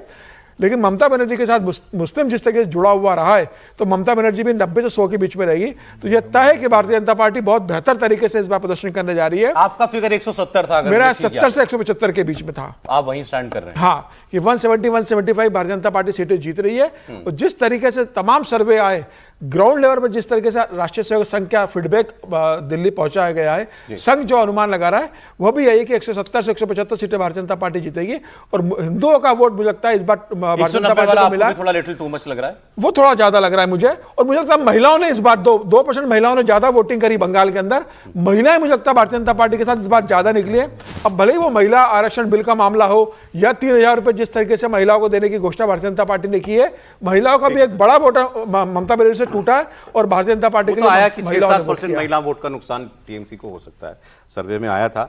अब बात उस सर्वे की जो हुआ नहीं, जिसके नतीजे नहीं आए, मूव नहीं होगा ना रिजल्ट। सीरियस नोट पे बात कर रहा हूं मैं। ये प्रदीप गुप्ता जी की एजेंसी एक्सिस माई इंडिया, एक थोड़ा सा करेक्शन करना था, लेकिन मैं जा रहा था, इन्होंने रोक दिया मेरे को। मैं रोक के मत, इसको हो जाने दीजिए, उसके बाद रोक कर लीजिएगा। सौरभ जी ने कहा कि वो सर्वे जो हुआ नहीं हुआ और सर्वे घोषित करने की हिम्मत नहीं हुई। नहीं, वो जो अब मैं बोलूं है ये कि अब और on a serious note, Pradeep ji हम सबके साथी हैं, हम सब मतलब हर इलेक्शन में उनसे बात होती है। और उनकी एजेंसी देश की रेप्यूटेड एजेंसीज में से एक है, बड़ी एजेंसीज में से एक है, इसलिए और उसका ट्रैक रिकॉर्ड भी अच्छा 80% से ज्यादा। इसीलिए लोग उस सर्वे का इंतजार करते हैं कि इलेक्शन में वो सर्वे आएगा। क्या वो सर्वे गलत नहीं हुआ? ये ऐसा भी नहीं है, वो सर्वे गलत हुआ है तो वो सर्वे, लेकिन उन्होंने कहा कि वो मैं एक दिन बाद जारी करूंगा। सब लोगों ने अपना एग्जिट पोल जो है वो 29 तारीख को ही दे दिया। उन्होंने कहा मैं 30 तारीख को दूंगा, मतलब कल। फिर कल एक्सिस माई इंडिया ने स्टेटमेंट जारी करके कहा कि हम वो डेटा नहीं दे रहे हैं क्योंकि डेटा हमें रिस्पॉन्डेंट्स जवाब नहीं दे रहे। 10 में से 7 लोग खुल के जवाब नहीं दे रहे हैं हमारे सवाल का कि आपने किसको वोट किया, वो बता नहीं रहे। तो ऐसे में हमारी जो रिक्वायरमेंट होती है एक डेटा इंटीग्रिटी की, वो पूरी नहीं हो रही है, वो रिक्वायरमेंट मीट नहीं हो रही है, इसलिए हम ये सर्वे नहीं करेंगे। अब ऐसा करके एक्सिस माई इंडिया ने ये जितने सर्वे और आपको स्क्रीन पर दिख रहे हैं, इन सबको संदेह के घेरे में डाल दिया, डाउटफुल बना दिया इनको, वोटर की तरीके से इलेक्शन कमीशन ने जैसे डाउटफुल बना दिया था। फिर ये इनको रिस्पोंडेंट ने जवाब कैसे दे दिया? ये उसी बंगाल में घूम रहे हैं। मेथोडोलॉजी में इतना परिवर्तन हो सकता है। मान लिया कोई फोन पे बात कर लेता है, कोई ग्राउंड पे जाके बात करता है, सवाल पूछने का तरीका अलग हो सकता है हर सर्वे वाले का, लेकिन साइंस तो एक ही है। और वो वोटर जो इन 7 सर्वे वालों से इनसे बात कर रहा है, वो उनसे क्यों बात नहीं कर रहा? तो ये बड़ी अजीब सी बात थी, तो इसलिए हमने कहा कि इस पर बात करें। एनीहाउ उन्होंने सर्वे जारी नहीं किया। अब इसमें जो कॉन्स्पिरेसी थ्योरी चल रही है, वो ये प्रदीप जी अगर समय देंगे तो उनसे और हम लोग क्लैरिफाई कर लेंगे। उन्होंने ये भी कहा जा रहा है कि या तो उनके सर्वे में ऐसा कुछ आया जो अब बताना जो है वो थोड़ा सा ऑकवर्ड हो उनके लिए, इसलिए वो नहीं बता रहे। मैं कोई संदेह या कोई उनके ऊपर नहीं कर रहा हूं, लेकिन कहने वाले ये बातें कर रहे हैं कि भाई क्या ऐसा तो नहीं है कि उन्होंने टीएमसी की जीत दिखा दी थी और बाकी सब सारे एग्जिट पोल दूसरी दिशा में जा रहे हैं, तो उनको लगाओ वो कि भाई नहीं कुछ गलती हो गई, या तो ये दिख रहा हो, या कोई पॉलिटिकल दबाव तो नहीं है। कहने वाले ये भी कह रहे हैं। चुनाव है तो हर तरीके की बात करने वाले लोग मिल जाते हैं। क्या लगता है त्रिपाठी जी आपको? देखिए, मुझे तो मतलब इसमें कोई बहुत गंभीरता वाला मामला नहीं लगता है। एक लाइन की बात लगती है कि प्रदीप गुप्ता जी का कुछ कॉन्फिडेंस हिल गया है। सर्वे करने वाला अगर ये कहे कि हमें लोग नहीं बता रहे हैं, हम जो डेटा अच्छा नहीं बता रहे हैं, तो ये तो पहले ही नहीं बताया होगा ना। बिल्कुल 22 घंटा, 24 घंटा, 48 घंटा वो न्यूज़ में रहना चाहते हैं। प्रदीप जी की साख को झटका लगा, हालांकि उनको ऐसे इसको दिल पर नहीं लेना चाहिए था, लेकिन साख को झटका लगा तो उसको ठीक करने का एक तरीका उन्होंने ये निकाला कि सारे सर्वे की साख चौपट कर दो। वो कहा जाता है ना कि न खेलब न खेले देव, खेल बिगाड़ब। तो गुप्ता जी उस अंदाज में है कि प्रदीप जी कह रहे हैं खेल बिगाड़ब। अब ये पूरा चुनाव जिस तरह से चला है, उसमें हमने पहली बार बंगाल में देखा कि सबसे ज्यादा लाउड एंड क्लियर वोटर है। इसके पहले क्या था? कम क्लियर था। तो आप 21 में कैसे? 21 में तो ज्यादा हिंसा हुई, ज्यादा गड़बड़ हुई, लोग बोल नहीं रहे थे, डर रहे थे। और हर सर्वेयर ये जानता है कि चुनाव के वक्त मतदाता के बोलने का एक तरीका होता है। हर राज्य में ऐसे ही वो चुप रहता है, ऐसे ही बोलता है। आप सेट ऑफ पीपल बदल लेते, सैंपल दूसरा साइज कर लेते, कुछ और तरीका होता, लेकिन ये कुल मिला के अपने आप को रिलेवेंट बनाए रखने, न्यूज में बनाए रखने, और अपनी साख गई तो सबकी साख लेके डूबने के अलावा मुझे और कुछ नहीं दिखता है। साख क्या होती है भाई? अब अगर उनके पास डेटा आया और वो डेटा उनको सर्वे के बाद जो है उनको नहीं लग रहा, जनरल में अपना भी तो बस एक असेसमेंट होता है कि नहीं भी ये मुझे मेरे ही लोगों का किया हुआ काम मुझे ठीक नहीं लग रहा, तो वो अलग बात हो सकती है।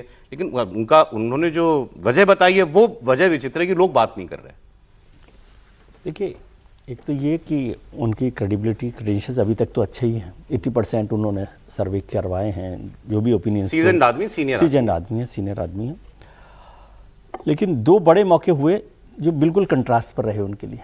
2019 का लोकसभा चुनाव जिसमें वो बिल्कुल परफेक्ट तरीके से रहे, और हम लोगों ने देखा कि वो उस समय भी इमोशनल हो गए थे, डांस भी किया था, क्राई भी किया था, ये सब।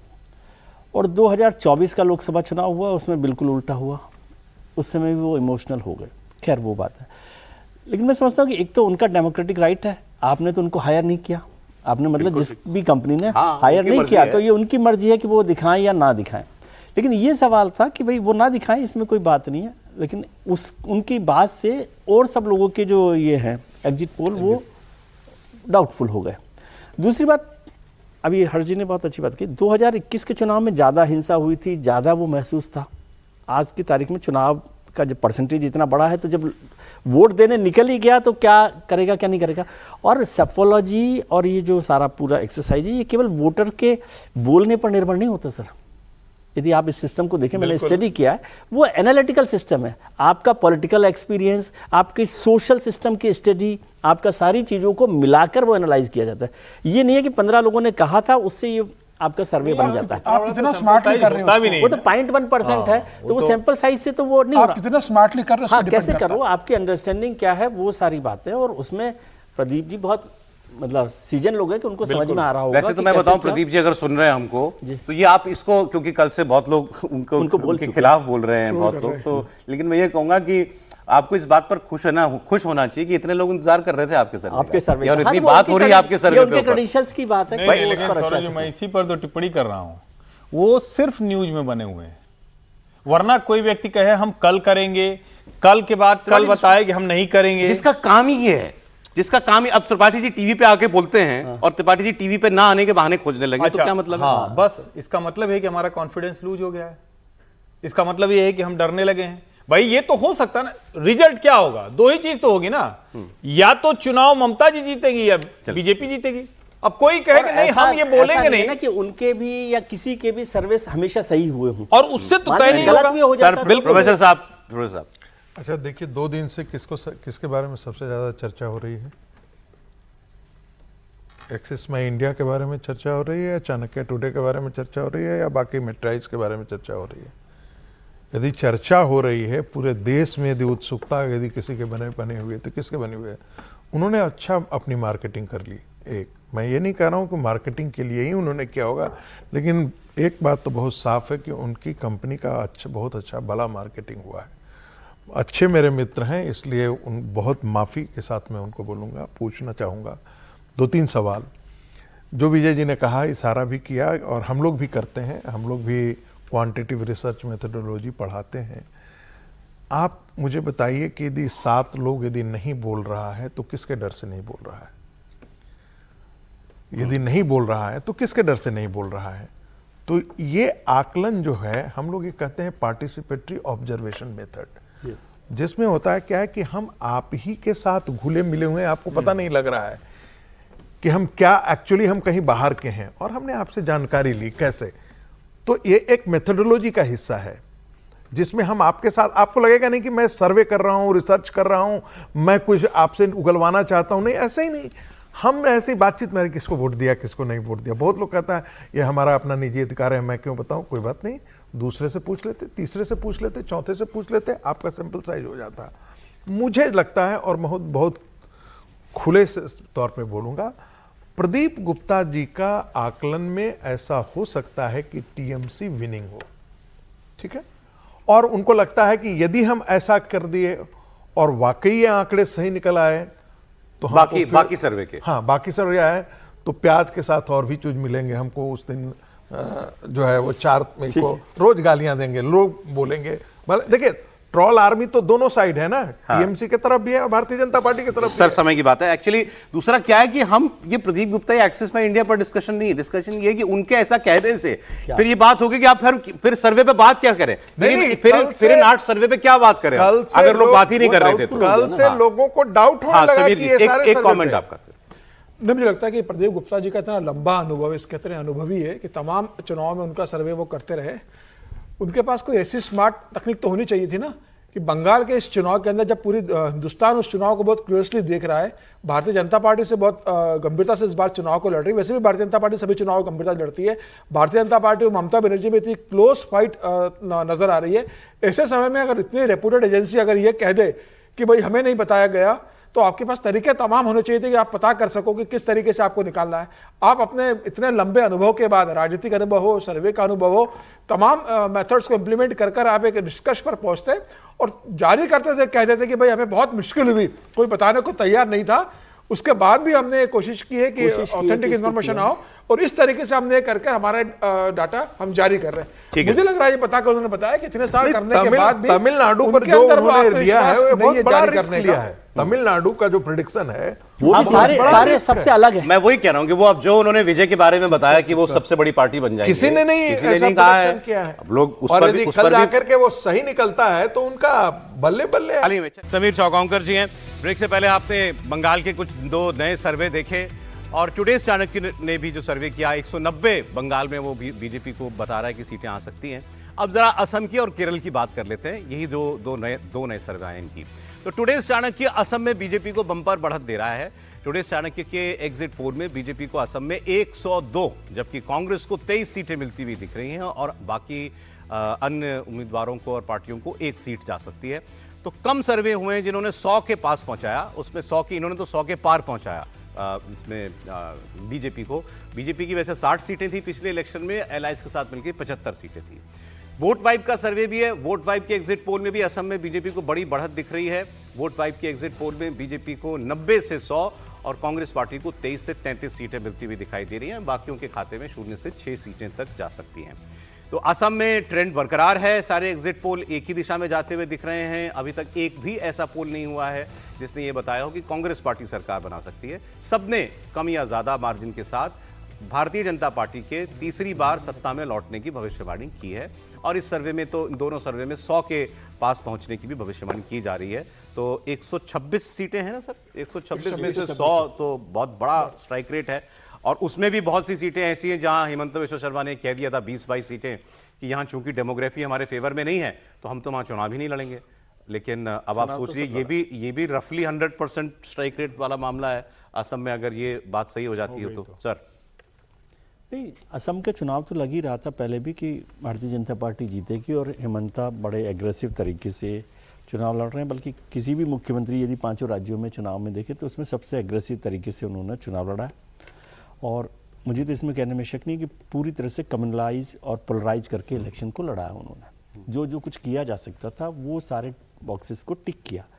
लेकिन उससे भी इम्पॉर्टेंट बात है कि इलेक्शन को कांग्रेस ने लड़ाई नहीं और उससे पहले ही छोड़ दिया।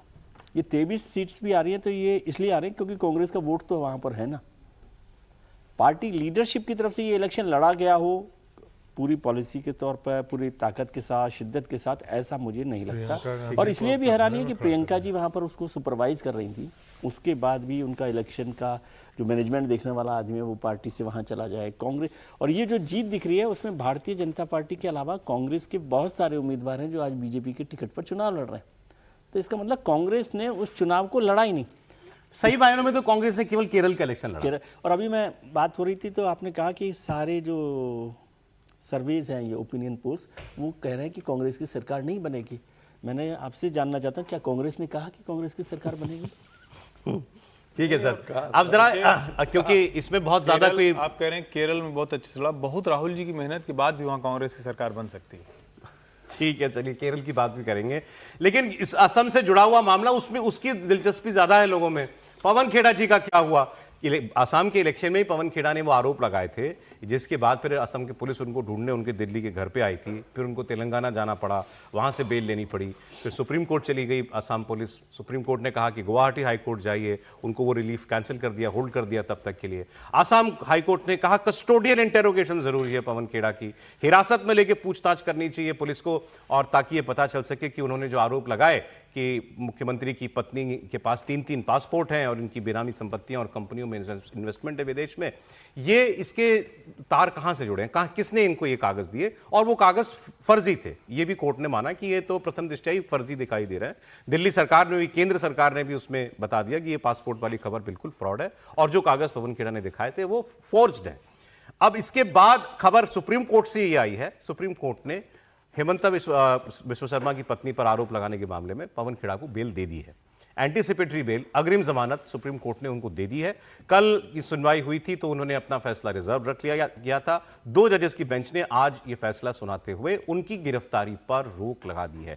कब से चल रहा है ये मामला, हम एग्जिट पोल और गिनती के दिन खड़े हो गए आकर के, और ये कैंपेन के वक्त का मामला चल रहा है। इतने दिन पवन खेड़ा छिपते छिपाते, पुलिस से बचते हुए कहां रहे, अभी तो ये भी पता चलेगा। अब वो सामने आएंगे। अभी तक वो उन्होंने बीच में 1-2 बार वीडियो रिकॉर्ड करके अपना मैसेज पहुंचाया है, लेकिन ये भी कहा है कोर्ट ने कि उन्हें वो देश छोड़कर नहीं जा सकते हैं और उन्हें जांच में सहयोग करना होगा। किसी भी सूरत में सबूतों के साथ कोई छेड़खानी नहीं होगी। जब जब उन्हें बुलाया जाएगा तब तब उन्हें जांच एजेंसियों के सामने पेश होना होगा। ये निर्देश जो है उनको दिए गए हैं, और उनकी तरफ से ये मुकदमा लड़ा था देश के जाने माने वकील अभिषेक मनु सिंघवी ने, जो खुद कांग्रेस पार्टी के सांसद भी हैं। और अभिषेक मनु सिंघवी ने ये अदालत के सामने कहा था कि हमें अरेस्ट के जरिए ह्यूमिलिएट किया जाएगा, तो हमें मतलब बेइज्जत किया जाएगा अगर हमारी गिरफ्तारी होती है तो वो मौका ना प्रदान किया जाए आसाम पुलिस को। कह रहे नहीं, हाँ, ये रिलीफ जो है वो उनको मिल गया है। इस पर कांग्रेस पार्टी के नेता प्रमोद तिवारी वो क्या कह रहे हैं, सुनते हैं। सच जीत गया, झूठ हार गया, न्याय जीत गया, अन्याय और अहंकार दोनों पराजित हो गए। पवन खेड़ा चेयरमैन है सबसे बड़े विरोधी दल के। उनके सामने जो तथ्य परोसे गए थे, जो तथ्य थे, वो उन्होंने रखा। अगर गलत था तो जो तथ्य था वो रखना चाहिए था चीफ मिनिस्टर को अपनी पत्नी के बारे में। आप मुकदमा दायर करके 24 घंटे भी नहीं बीते, अपमानित करने के लिए दिल्ली फोर्स भेज दी, हैदराबाद भेज दी। ये अहंकार है, ये न्याय की आवाज को दबाने की कोशिश है। अब मैं देखिए, क्योंकि अदालत के मामले हैं, वो भी सुप्रीम कोर्ट हाई कोर्ट के मामले हैं, इस पर टिप्पणी तो हम क्या करें, लेकिन जो फैक्ट्स हैं उससे कुछ सवाल जरूर उठते हैं। मतलब मेरे मन में ये सवाल है, जब पवन खेड़ा जी तेलंगाना हाई कोर्ट से इंटरिम बेल लेकर के, ट्रांजिट बेल लेकर के ये आए और असम पुलिस सुप्रीम कोर्ट पहुंची, तो सुप्रीम कोर्ट ने क्या कहा, आप गुवाहाटी हाई कोर्ट जाइए, गुवाहाटी हाई कोर्ट तय करेगा। गुवाहाटी हाई कोर्ट चले गए। गुवाहाटी हाई कोर्ट ने कहा कि कस्टोडियल इंटेरोगेशन जरूरी है, बिल्कुल गिरफ्तारी होनी चाहिए। सुप्रीम कोर्ट के कहने पर ही गए थे ना वहां ये रिलीफ लेने के लिए। सो गुवाहाटी हाई कोर्ट ने अपनी बात कह दी, फिर सुप्रीम कोर्ट आ गए। अब फिर सुप्रीम कोर्ट कह रहा है कि बेल दे देते हैं, तो फिर ये क्यों घुमाया जाता है इतना? ये मतलब ये बहुत टेक्निकल मामला ना सर, इसको समझिए। सुप्रीम कोर्ट ने ये नहीं कहा था सर। सुप्रीम कोर्ट ने ये कहा था कि आप डायरेक्ट सुप्रीम कोर्ट नहीं आ सकते, पहले आप गुवाहाटी हाई कोर्ट जाइए, उसके बाद निर्णय जो होगा उसके बाद आप हमारे पास आ सकते हो। सीधे आप सुप्रीम कोर्ट नहीं आ सकते, मामला आसाम का है, आप पहले आसाम गुवाहाटी हाई कोर्ट जाइए। मगर फैसला आप ही ने करना था, आना आपके पास ही था। सुप्रीम कोर्ट का ऑब्जर्वेशन है, उसकी भी चर्चा कीजिए। वो भी बहुत महत्वपूर्ण है कि क्यों दी अग्रिम जमानत उन्होंने। आप बताइए ना। हाँ, इसलिए दी क्योंकि उनने जो अभिषेक मनु सिंघवी हैं पवन खेड़ा साहब की तरफ से, मतलब पवन खेड़ा की तरफ से मानिए ना, अभिषेक मनु सिंघवी इसमें इंपॉर्टेंट नहीं है, तो उनकी तरफ से कहा गया कि जो मुख्यमंत्री है उनकी जो रिएक्शन है, जो उनकी ज़ुबान है, वो इस तरह की है कि यदि उनको अग्रिम जमानत नहीं मिली तो उन्हें ह्यूमिलिएट किया जाएगा, और सुप्रीम कोर्ट ने इस बात को माना है। तो इस पर भी चर्चा होनी चाहिए कि सुप्रीम कोर्ट ने जमानत क्यों दी। वो तो टेक्निकल मामला था, उनका भाई आप वहाँ से ले लेंगे, इधर का मामला है, गुवाहाटी में जाइए, गुवाहाटी से जो करना है वो करेगा। और गुवाहाटी हाई कोर्ट ने, इस पर भी सवाल हो सकता है, आप सुप्रीम कोर्ट पर सवाल कर रहे हैं तो इस पर भी सवाल कीजिए कि सुप्रीम हाई कोर्ट ने कस्टोडियल जो अरेस्ट की बात या कस्टोडियल इंक्वायरी की बात क्यों की, क्या ऐसा मसला क्या था जिस पर बात करनी चाहिए थी, और उसको सुप्रीम कोर्ट ने अग्रिम। और सुप्रीम कोर्ट की अग्रिम जमानत का मसला ये नहीं है कि ये केस से कोई उनको राहत मिल गई है, केस जो चल रहा है वो तो चलेगा, अग्रिम जमानत अलग चीज है।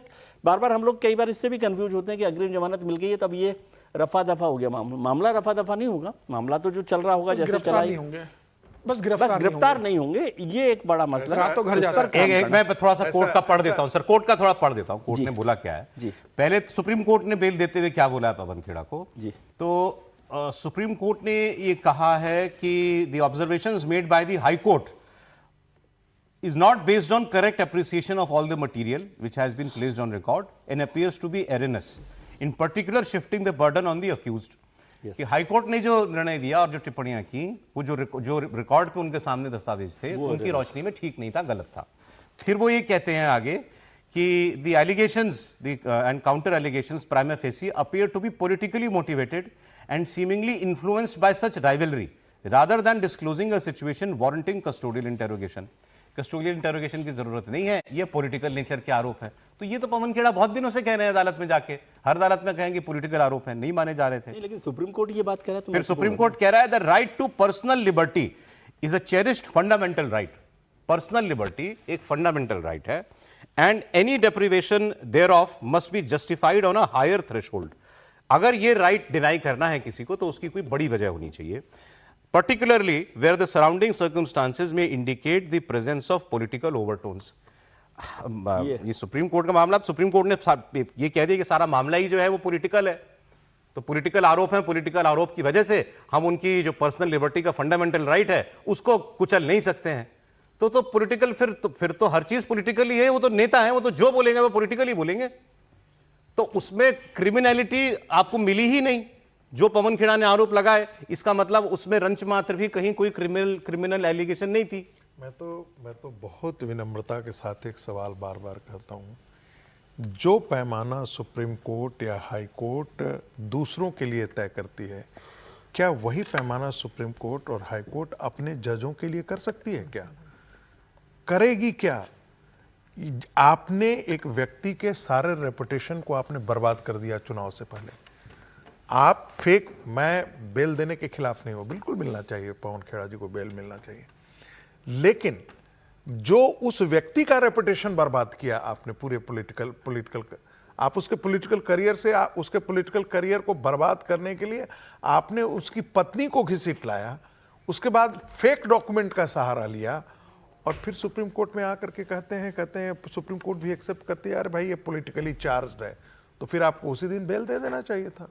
और ऐसे भी क्यों दौड़ लगवाई इतनी? एक सामान्य नागरिक यदि इसी प्रकार के आर्गुमेंट लेकर के जाता तो सुप्रीम कोर्ट क्या ऐसे ही निर्णय देती? समीर जी अपनी बात कहले पूरी कर लें, आपने शुरू तो किया था, अब वो जो और बातें सुप्रीम कोर्ट ने कही, टिप्पणियां की, पॉलिटिकल नेचर के आरोप हैं ये तो। निश्चित रूप से चुनाव के 1-2 दिन पहले ये आरोप लगाए गए थे। सुप्रीम कोर्ट ने इस बात को माना कि ये चुनाव को मद्देनजर रखते हुए राजनीतिक बयानबाजी का है, लेकिन आरोप गंभीर थे और कोई नॉर्मल आरोप नहीं लगा। जिस तरीके से कहा गया था कि भाई 3 उनके पास पासपोर्ट है, विदेशी पासपोर्ट है, बेनामी संपत्तियां है, लेकिन ऐसा भी नहीं कि पहली बार किसी नेता ने किसी दूसरे नेता के खिलाफ इस तरह के आरोप लगाए होंगे। तमाम तरह के लगे, तब भी नेताओं का मतलब छवि खराब होती है, लेकिन ऐसा कभी नहीं हुआ कि मतलब उसमें उसको अरेस्ट करना पड़े।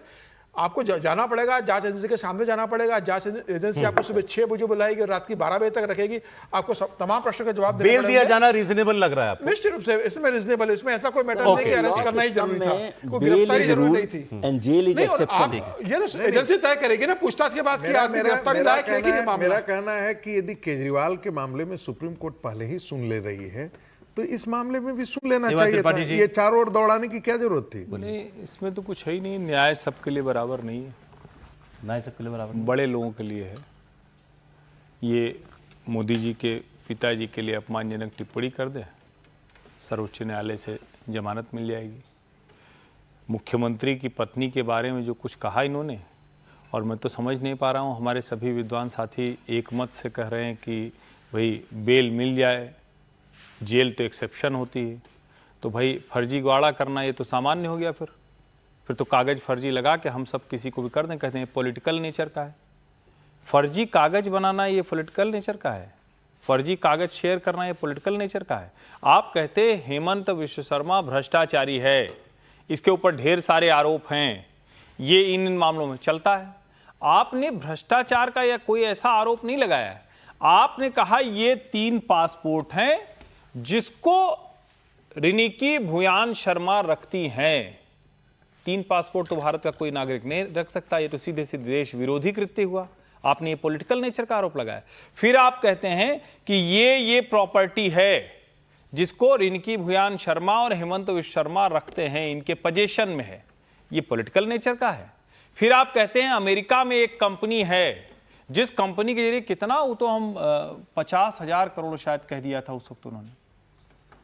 इसको पॉलिटिकल नेचर का अगर मानेंगे फिर तो फिर कुछ भी आप कह के निकल जाए, और ये देश और चुनाव के ठीक एक दिन पहले आप दूसरे तरह की पॉलिटिकल एलिगेशन लगाते, लड़ाई लड़ते, होता है उसमें चुनाव जीता जाता है। लेकिन फर्जीवाड़ा करना, इस तरह के फ्रॉड आरोप किसी के घर परिवार के ऊपर लगाना, मुझे लगता है कि इसको सुप्रीम कोर्ट को गंभीरता से सोचना चाहिए कि ये परंपरा तो बंद होनी चाहिए थी ना। ये ऐसे चलती रहे तब तो कोई भी कल को खड़ा होकर कहेगा हाँ, मतलब जिसके पास बड़े बड़े वकील हों। नहीं, इसका मतलब ये नहीं है ना, इसको समझने की जरूरत है कि इसमें कोई उनको मेरे जी सिर्फ इतना है कि इस एप्रीहेंशन पर कि उनको ह्यूमिलिएट किया जा सकता है, क्या इस एप्रीहेंशन के बेसिस पर सुप्रीम कोर्ट बेल देना चाहिए? नहीं, और भी कोई बातें होंगी, हमने तो अभी पूरी बहुत सारी बातें कही गई। केस ऐसे तो नहीं जाता सुप्रीम कोर्ट की जस्टिस पर, मतलब इतना सवाल करना इतनी सी बात को लेकर। अच्छा एक सेकंड, हाँ दिखा दी। जो आरोप हम लोग आज इस पर चर्चा कर रहे हैं, गंभीर आरोप है, और मैं कह रहा हूँ कि इसमें आरोप से तो मुक्ति मिली नहीं है। आरोप को तो केस जो चलेगा वो चलेगा। यदि आज तो प्रोग्राम हमारा 1 घंटे का ही बचा है ना, एक दिन का प्रोग्राम करें तो फिर हम लिस्ट बनाएं कि अच्छा चलें। अभिषेक मनु सिंह भी जिन्होंने केस लड़ा पवन खेड़ा का, वो प्रेस कॉन्फ्रेंस भी कर रहे हैं इस पर, देख लेते हैं। आपने एक भावना, एक फेथ और कमिटमेंट दिखाया कोर्ट कचहरी न्यायालय के विषय में, और अंततोगत्वा अन्याय से आप बचे।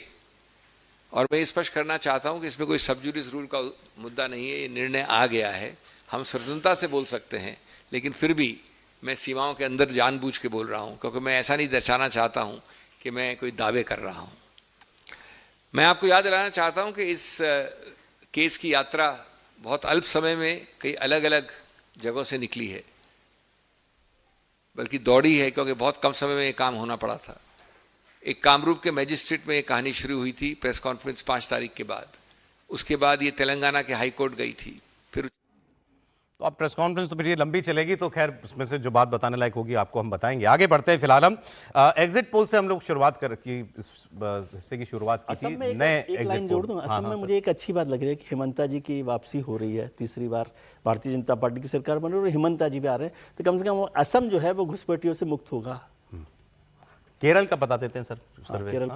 केरल में टुडेज चाणक्य का सर्वे जो आ रहा है एग्जिट पोल, वो थोड़ा चौंकाने वाला है। टुडेज चाणक्य के मुताबिक केरल में बीजेपी को सीटें जरूर कम मिलेंगी, लेकिन वहां बीजेपी किंग मेकर की भूमिका में हो सकती है।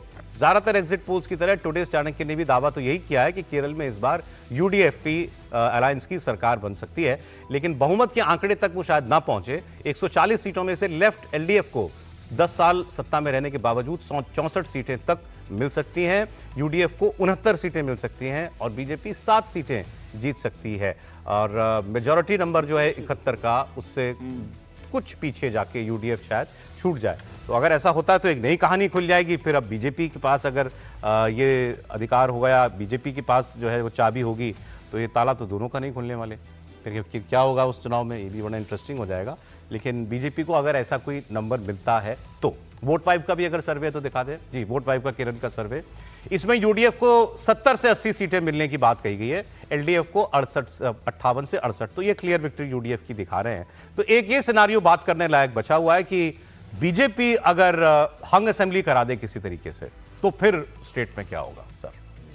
मुझे तो नहीं लगता है कि हंग असेंबली वहाँ पर होने जा रहा है, बट इस सर्वे को यदि मान लेते हैं और उसके आधार पर आकलन करते हैं तो भारतीय जनता पार्टी के लिए पॉलिटिकली किसी के साथ भी जाना ठीक नहीं, पॉसिबल ही नहीं है भाई। वाम दल के साथ वो जा नहीं सकते हैं, वैचारिक अधिष्ठान है कि लड़ाई वहाँ के साथ जा सकते हैं, जम्मू कश्मीर में, यहाँ लेफ्ट के साथ नहीं जा सकते।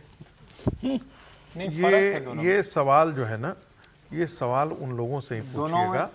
हमसे पूछेंगे तो हम कहेंगे कि वो बहुत ही घटिया। आपको दो में से एक चुनना होता तो किस पे जाते? मैं पहले इनका भी उत्तर दे दूं। महबूबा के साथ जाना एक बहुत ही गलत निर्णय था, भारतीय जनता पार्टी को नहीं जाना चाहिए था। मैं उसी प्रकार से इसे लेता हूं जैसे मुलायम सिंह यादव को जो है नहीं, सुन लीजिए आप, मैं तो अपना आकलन मैं तो अपनी मन की बात कर रहा हूँ। मुझे उतनी ही पीड़ा हुई थी महबूबा के साथ जाना है, क्योंकि मैं ये अच्छी तरीके से जानता हूं कि महबूबा जो है वो पाकिस्तान की प्रॉक्सी की तरह ही है। अब यहाँ पर जो है वो कह दूं, दोनों में से किसी के साथ भी जाना वैचारिक तौर पर भारतीय जनता पार्टी के लिए मुश्किल होगा, जस्टिफाई करना मुश्किल होगा।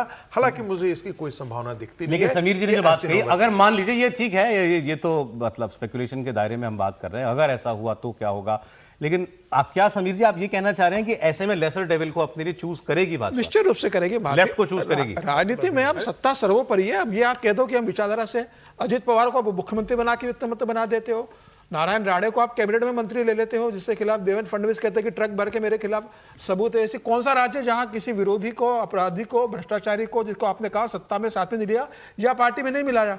आप जम्मू कश्मीर में महबूबा के साथ सरकार बना सकते हो, तो केरल में भी आप लेफ्ट के साथ या किसी और पार्टी को थोड़ा सा सरकार बना सकते हो। मोमेंट होता है ना, सबका वही हाल है इस पर अभी। सरकार बनेगी, किसके साथ बनेगी? भारतीय जनता पार्टी बताइए, ऐसी कोई दूर दूर तक संभावना है क्या? फिलहाल नहीं है। कांग्रेस वहां मुझे लगता है यूडीएफ वहां सरकार बनाने जा रही है किसी भी स्थिति में। जो समीर जी कह रहे हैं कि ऐसी स्थिति नहीं बनने लगी है, लेकिन उन्होंने भारतीय जनता पार्टी का जिस प्रकार से महिमा मंडन किया, उस प्रकार से तो लगा कि भाई भारतीय जनता पार्टी ठीक वैसे ही है जैसे बाकी पार्टियां हैं। बोलिए। मैं इसमें बार बार फिर कह रहा हूं, आप उनके कहिए कि फैक्ट सारे गलत हैं उनके। Between good and bad and worse and worst.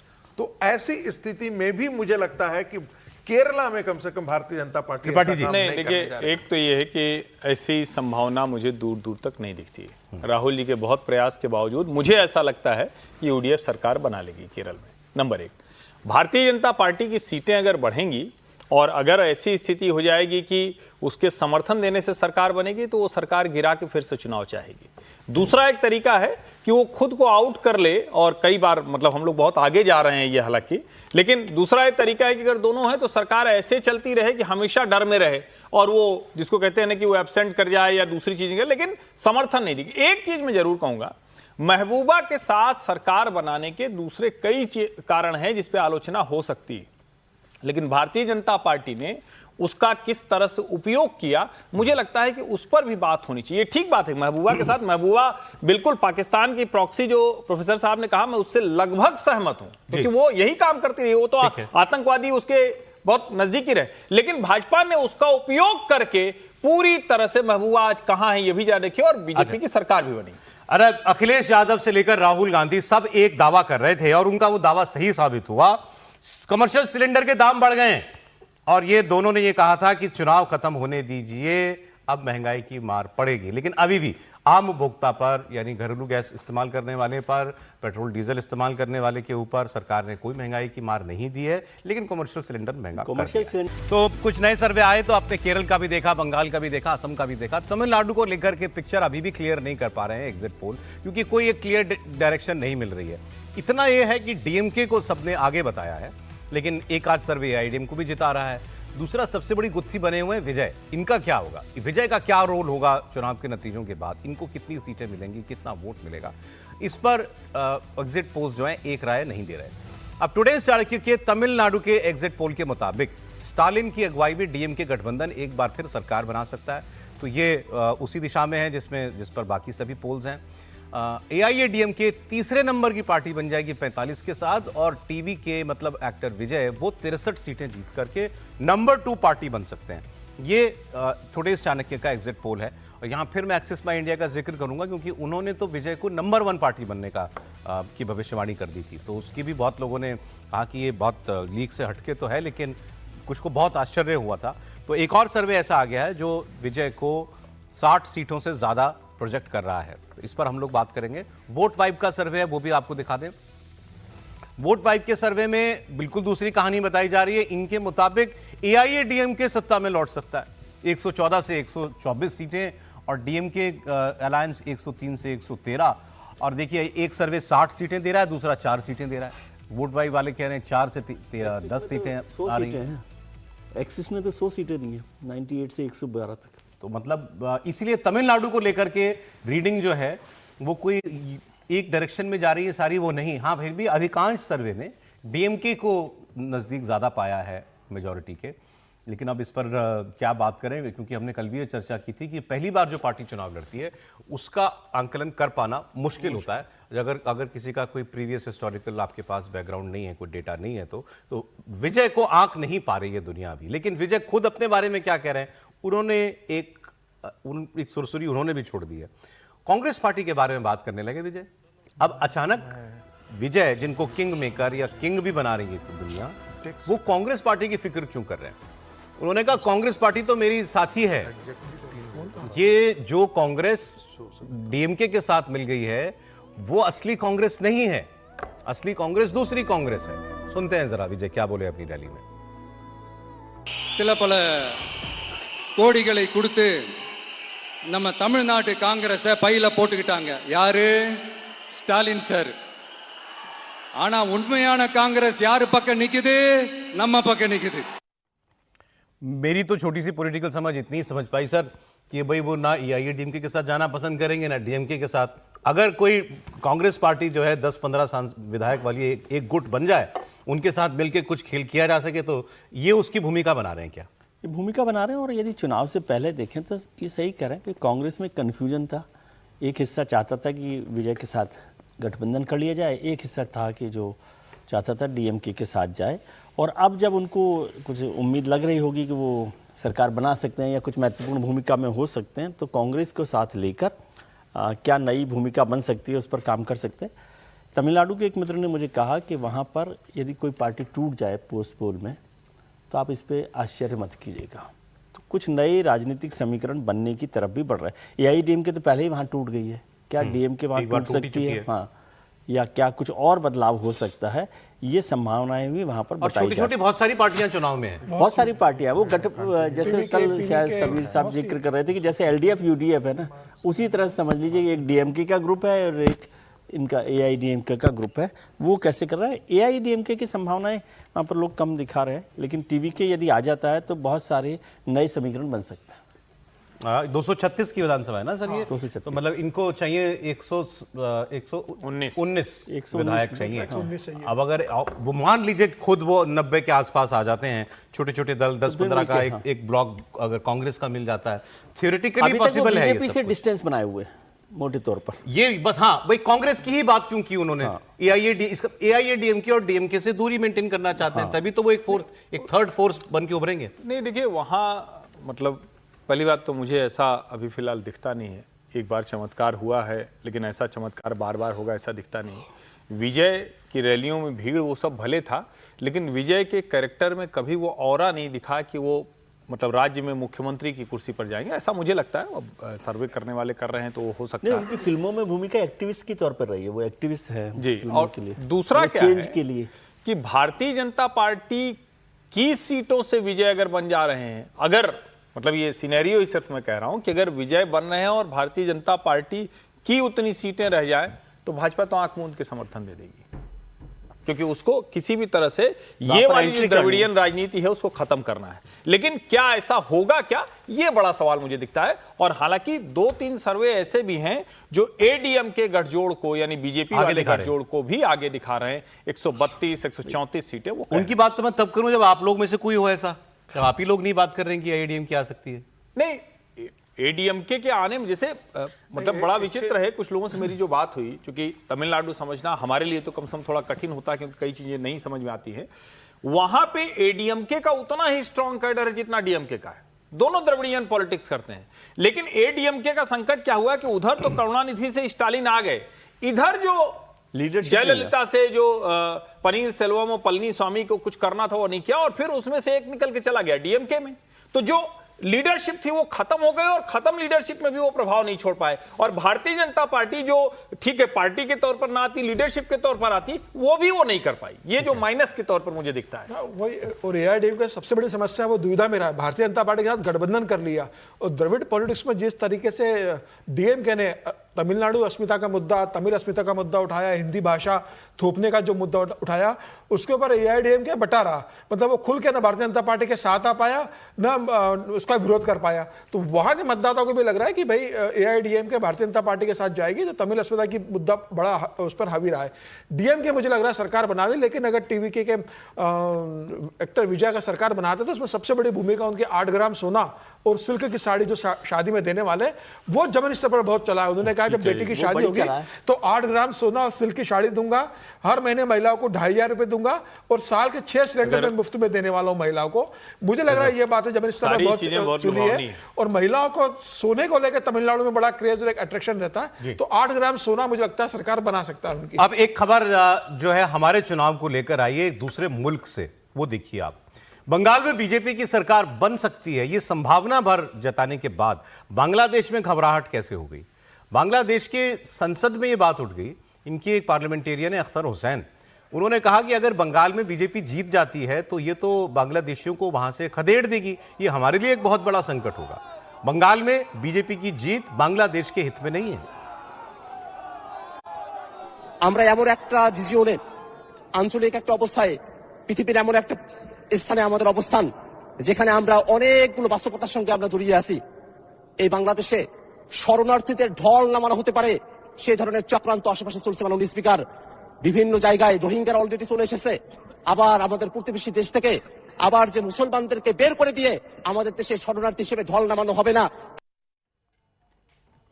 तुम्हारे देश से आए हैं, तुम्हारे ही हैं, तुम वापस उनको वापस लेना बांग्लादेश के लिए खतरा कैसे है। और जितने ये ऐसे तत्व जो हैं जो भारत के खिलाफ दिन रात जहर उगलते हैं, इन सब से आप किसी से पूछ लीजिए कि अगर तुमको मिल जाए मौका भारत में बसने का तो वहां जाओगे। एक झटके में सब हाँ करेंगे। सबको भारत आना भी है और भारत को गाली भी देना है।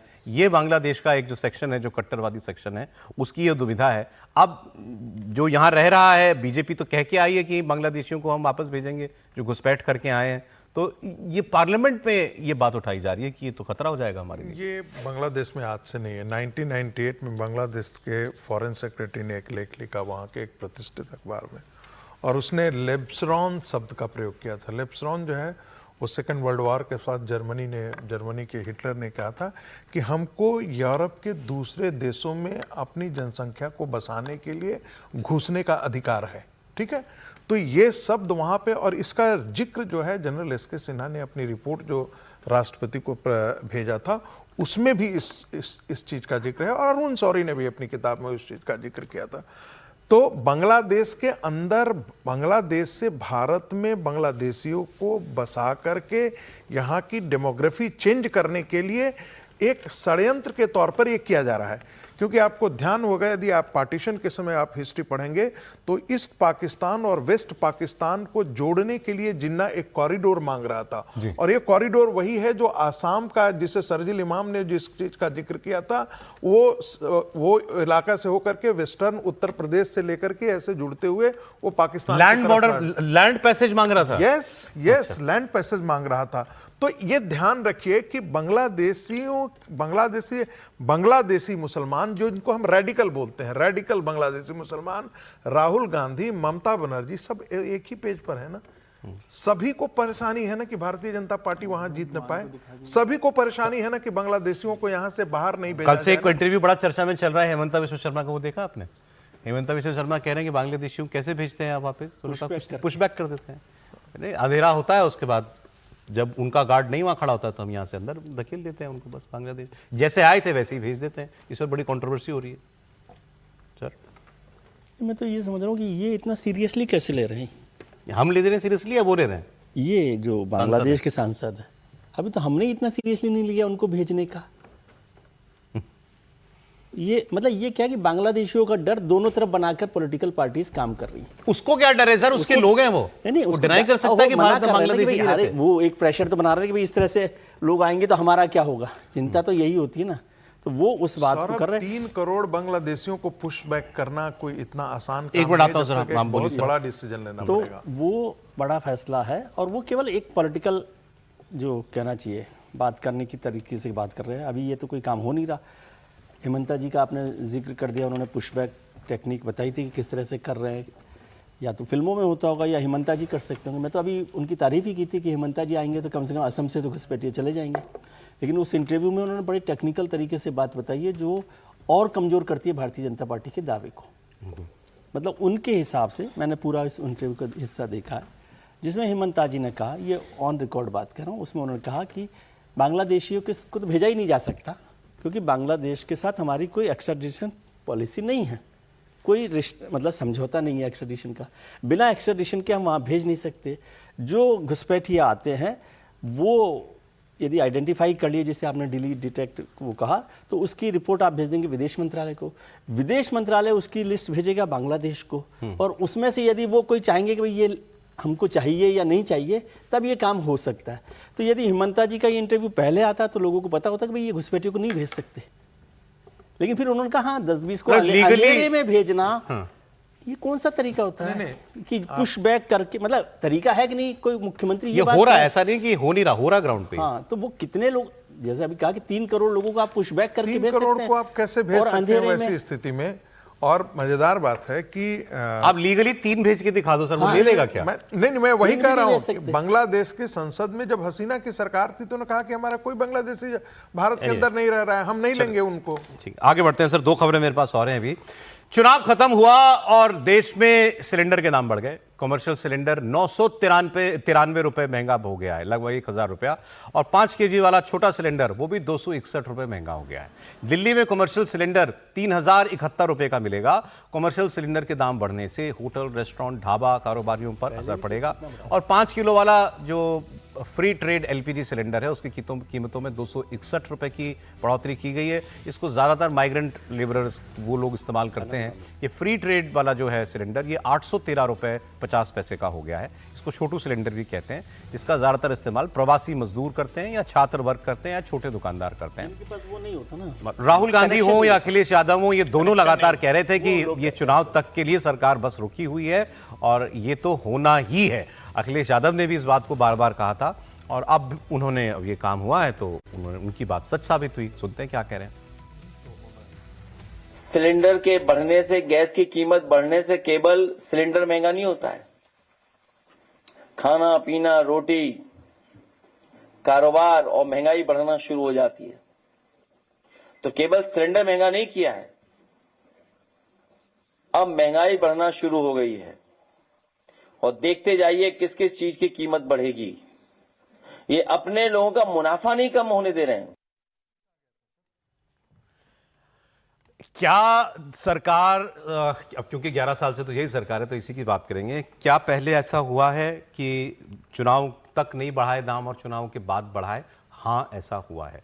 तो क्या ये कहने का कोई आधार था अखिलेश यादव या राहुल गांधी के पास कि चुनाव के लिए रुकी हुई है महंगाई, उसके बाद बढ़ेगी? ये बात सच है और अब ये बात आपने देख भी ली है। लेकिन अभी फिलहाल पेट्रोल डीजल, रिटेल में पेट्रोल डीजल और जो आम यूज का गैस सिलेंडर है घरेलू यूज का, वो उसके दाम नहीं बढ़ाए गए हैं, ये भी सच्चाई है। समीर जी बताइए। देखिए, मुझे लगता है कि संकट अभूतपूर्व है और सरकार ने अगर ये 993 रुपये कमर्शियल सिलेंडर बढ़ाए तो बहुत मजबूरी रही होगी सरकार की। लेकिन आप ये भी देखिए कि घरेलू सिलेंडर 1 जनवरी से कितना बढ़ गया सर, ये भी देखिए। 993 रुपये बढ़ाया है कमर्शियल का सरकार ने। नहीं, वो तो 1 जनवरी 26 से यही कमर्शियल सिलेंडर कुल मिलाकर जनवरी में 111, फरवरी में 49, फिर 115, 2000 रुपये, करीब 1500 रुपये से ज्यादा बढ़ गया है। लेकिन परिस्थिति भी सामान्य है ना, जिस तरीके से अभी ईरान का युद्ध चल रहा है, जिस तरीके से सरकार को तमाम मोर्चों पर परेशानी हो रही है, तो सरकार ने मजबूरी में बढ़ाया होगा। और प्रधानमंत्री मोदी लगातार कहते रहे कि जब बहुत अति आवश्यक होगा तभी सरकार इस तरह कदम उठाती है। तो सरकार ने तमाम उपाय किए और सरकार को लग रहा होगा कि अभी बढ़ाना मजबूरी है। लेकिन ये बात भी है कि सरकार ने घरेलू सिलेंडर की कीमतें नहीं बढ़ाई, तो कम से कम जो घर में सिलेंडर लगते हैं उसकी कीमतें अभी वैसी की वैसी हो गया सर। क्रूड का, कच्चे तेल का दाम 106 है, 106 तो वही है आप जिसके आसपास पिछले महीने वर्ष जो चल रहा है। अभी कोई एकदम से कोई ऐसी वो नहीं है, कोई इमीडिएट कोई ट्रिगर ऐसा तो नहीं दिख रहा ना? नहीं, इमीडिएट ट्रिगर नहीं है, लेकिन डाउन तो नहीं है ना, वो तो अप ही है ना। ये तो 105 से 112। फिर क्या पेट्रोल डीजल के दाम भी बढ़ेंगे? देखिए, बहुत लंबे समय तक सस्टेन करना तो मुश्किल होगा। अब सरकार कब तक इसको सस्टेन कर पाएगी, क्योंकि 25 से 30 रुपए तो वैसे ही उस पर आ ही चुका है। अब सरकार उसको कितने समय तक रोक के रखती है, ये बड़ा सवाल होगा। वरना तो गैस 30 रुपए क्या प्रति लीटर नुकसान हो रहा है, नुकसान हो रहा है। तो ये तो बढ़ना तो तय है। अब इसमें एक चीज है कि सरकार सप्लाई बनाए रखती है और कीमतें बढ़ा देती है, ये एक विकल्प हो सकता है, क्योंकि ये तो दुनिया की स्थिति है। हम अकेले देश हैं जो इतने समय से, मतलब 2 महीने के ऊपर हो गए ना, तब से हमारी कीमतें नहीं बढ़ी हैं, कमर्शियल के भले बढ़े। तो मेरा मानना है कीमतें तो आज नहीं तो कल बढ़ेंगी, आपूर्ति सुनिश्चित रहेगी, तो ये बड़ी बात है। अब हाँ, अगर अचानक उसके बाद कीमतें गिरें, सब कुछ सहमति बन जाए अमेरिका और ईरान के बीच में, और अचानक सब ट्रेड खुल जाए, तब शायद ये हालात ठीक होंगे। तो सरकार उसको कैसे करेगी, ये देखने वाली बात है। ट्रंप और ईरान दोनों ब्लॉकेड खोलने के लिए तैयार नहीं है, सहमत नहीं है। अब ये तो लंबा मामला, और नेवल ब्लॉकेड वाला मामला तो लंबा चल सकता है, तो ये संकट तो बना रहे। हाँ, तेल से जुड़ी हुई है। हाँ जी, जितना ऐसा नंबर हो गया सरकार का, उसके बाद ये है लगातार 3 साल से तेल कंपनियों का जो वो है बैंक रिकॉर्ड, खजाना, IRL बड़ी कंपनी है, उसको पिछले 2025-26 में 69,000 करोड़ का लाभ हुआ है, मुनाफा कमाया है। उससे पहले 81,000 करोड़ का कमाया, उससे पहले 23-24 में 79,000 का खड़ाया, और 22-23 में 73,670। टोटल 116 करोड़ रुपए पर डे कमाया है तेल कंपनी ने, टोटल तेल कंपनी ने पर डे 116 करोड़ का मुनाफा कमाया है। तो कह रहे हैं इतना कमाया है, तो उसके बाद आप कह रहे हैं कि नहीं, बड़ी सरकार दबाव में है या कंपनियां दबाव में है कि इसको बढ़ाना पड़ा। ये सही है, क्योंकि चुनाव था तो दबाव था इतने समय तक कि नहीं बढ़ाना था। चुनाव खत्म होते ही ये सारी चीजें, लेकिन मैं ये रिकॉर्ड आपको दूसरा बता रहा हूँ कि उनका जो बैंक रजिस्टर है उसके हिसाब से हर कंपनी एक दिन में 100 क्या करना चाहिए, नहीं कमा रही। सर ठीक है, लेकिन पक्ष रख रहा हूँ आपको। ऐसा है, इन तेल कंपनियों को इसमें ये बात करना जरूरी है। एक तो सरकार, जब सरकार को लगता है कि इसको अलग एंटिटी बताओ कि ये सरकार अलग है, गैस तेल कंपनियां अलग है, तो वो अलग कर लेती है।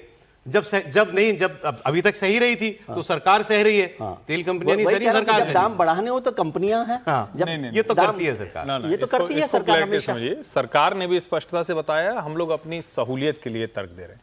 सरकार बहुत पहले से बता चुकी है कि ये अब मार्केट तय करता है और मार्केट ही तय करता। अब आगे नहीं, मैं बता रहा हूं, चुनाव के समय तो पहले भी तय कर सकता था पैसा बढ़ाना का। सर सुन तो लीजिए, चुनाव के समय में सरकार झेलती नहीं है, कंपनियों को कहती है झेलते रहो, हम चुनाव में है, कीमत नहीं बढ़ाई। वही बात होगी ऐसे आप लेकिन अगर हम ये कहें कि कोई कंपनी लाभ में थी और लंबे समय से लाभ में चल रही थी, अब उसको घाटा हो रहा है, तो उस घाटे को कभी वो पूरा नहीं करेगी। ये सुनने में भले बड़ा मतलब कैसा बढ़िया सा एक क्रांतिकारी आइडिया लगता हो, लेकिन अगर आपको कोई भी रिफाइनरी को, पाइपलाइन को, डिस्ट्रीब्यूशन सिस्टम को, सबको दुरुस्त रखना है, तो कंपनी तो लाभ वाली ही होनी पड़ेगी, वरना अंत में तो आएगा ही। ये नैरेटिव बनाया जाता है कि भाई तेल कंपनियां बड़े घाटे में चल रही हैं, इसलिए एक बात तो है, टेक्निकली तो वो कंपनी ही है।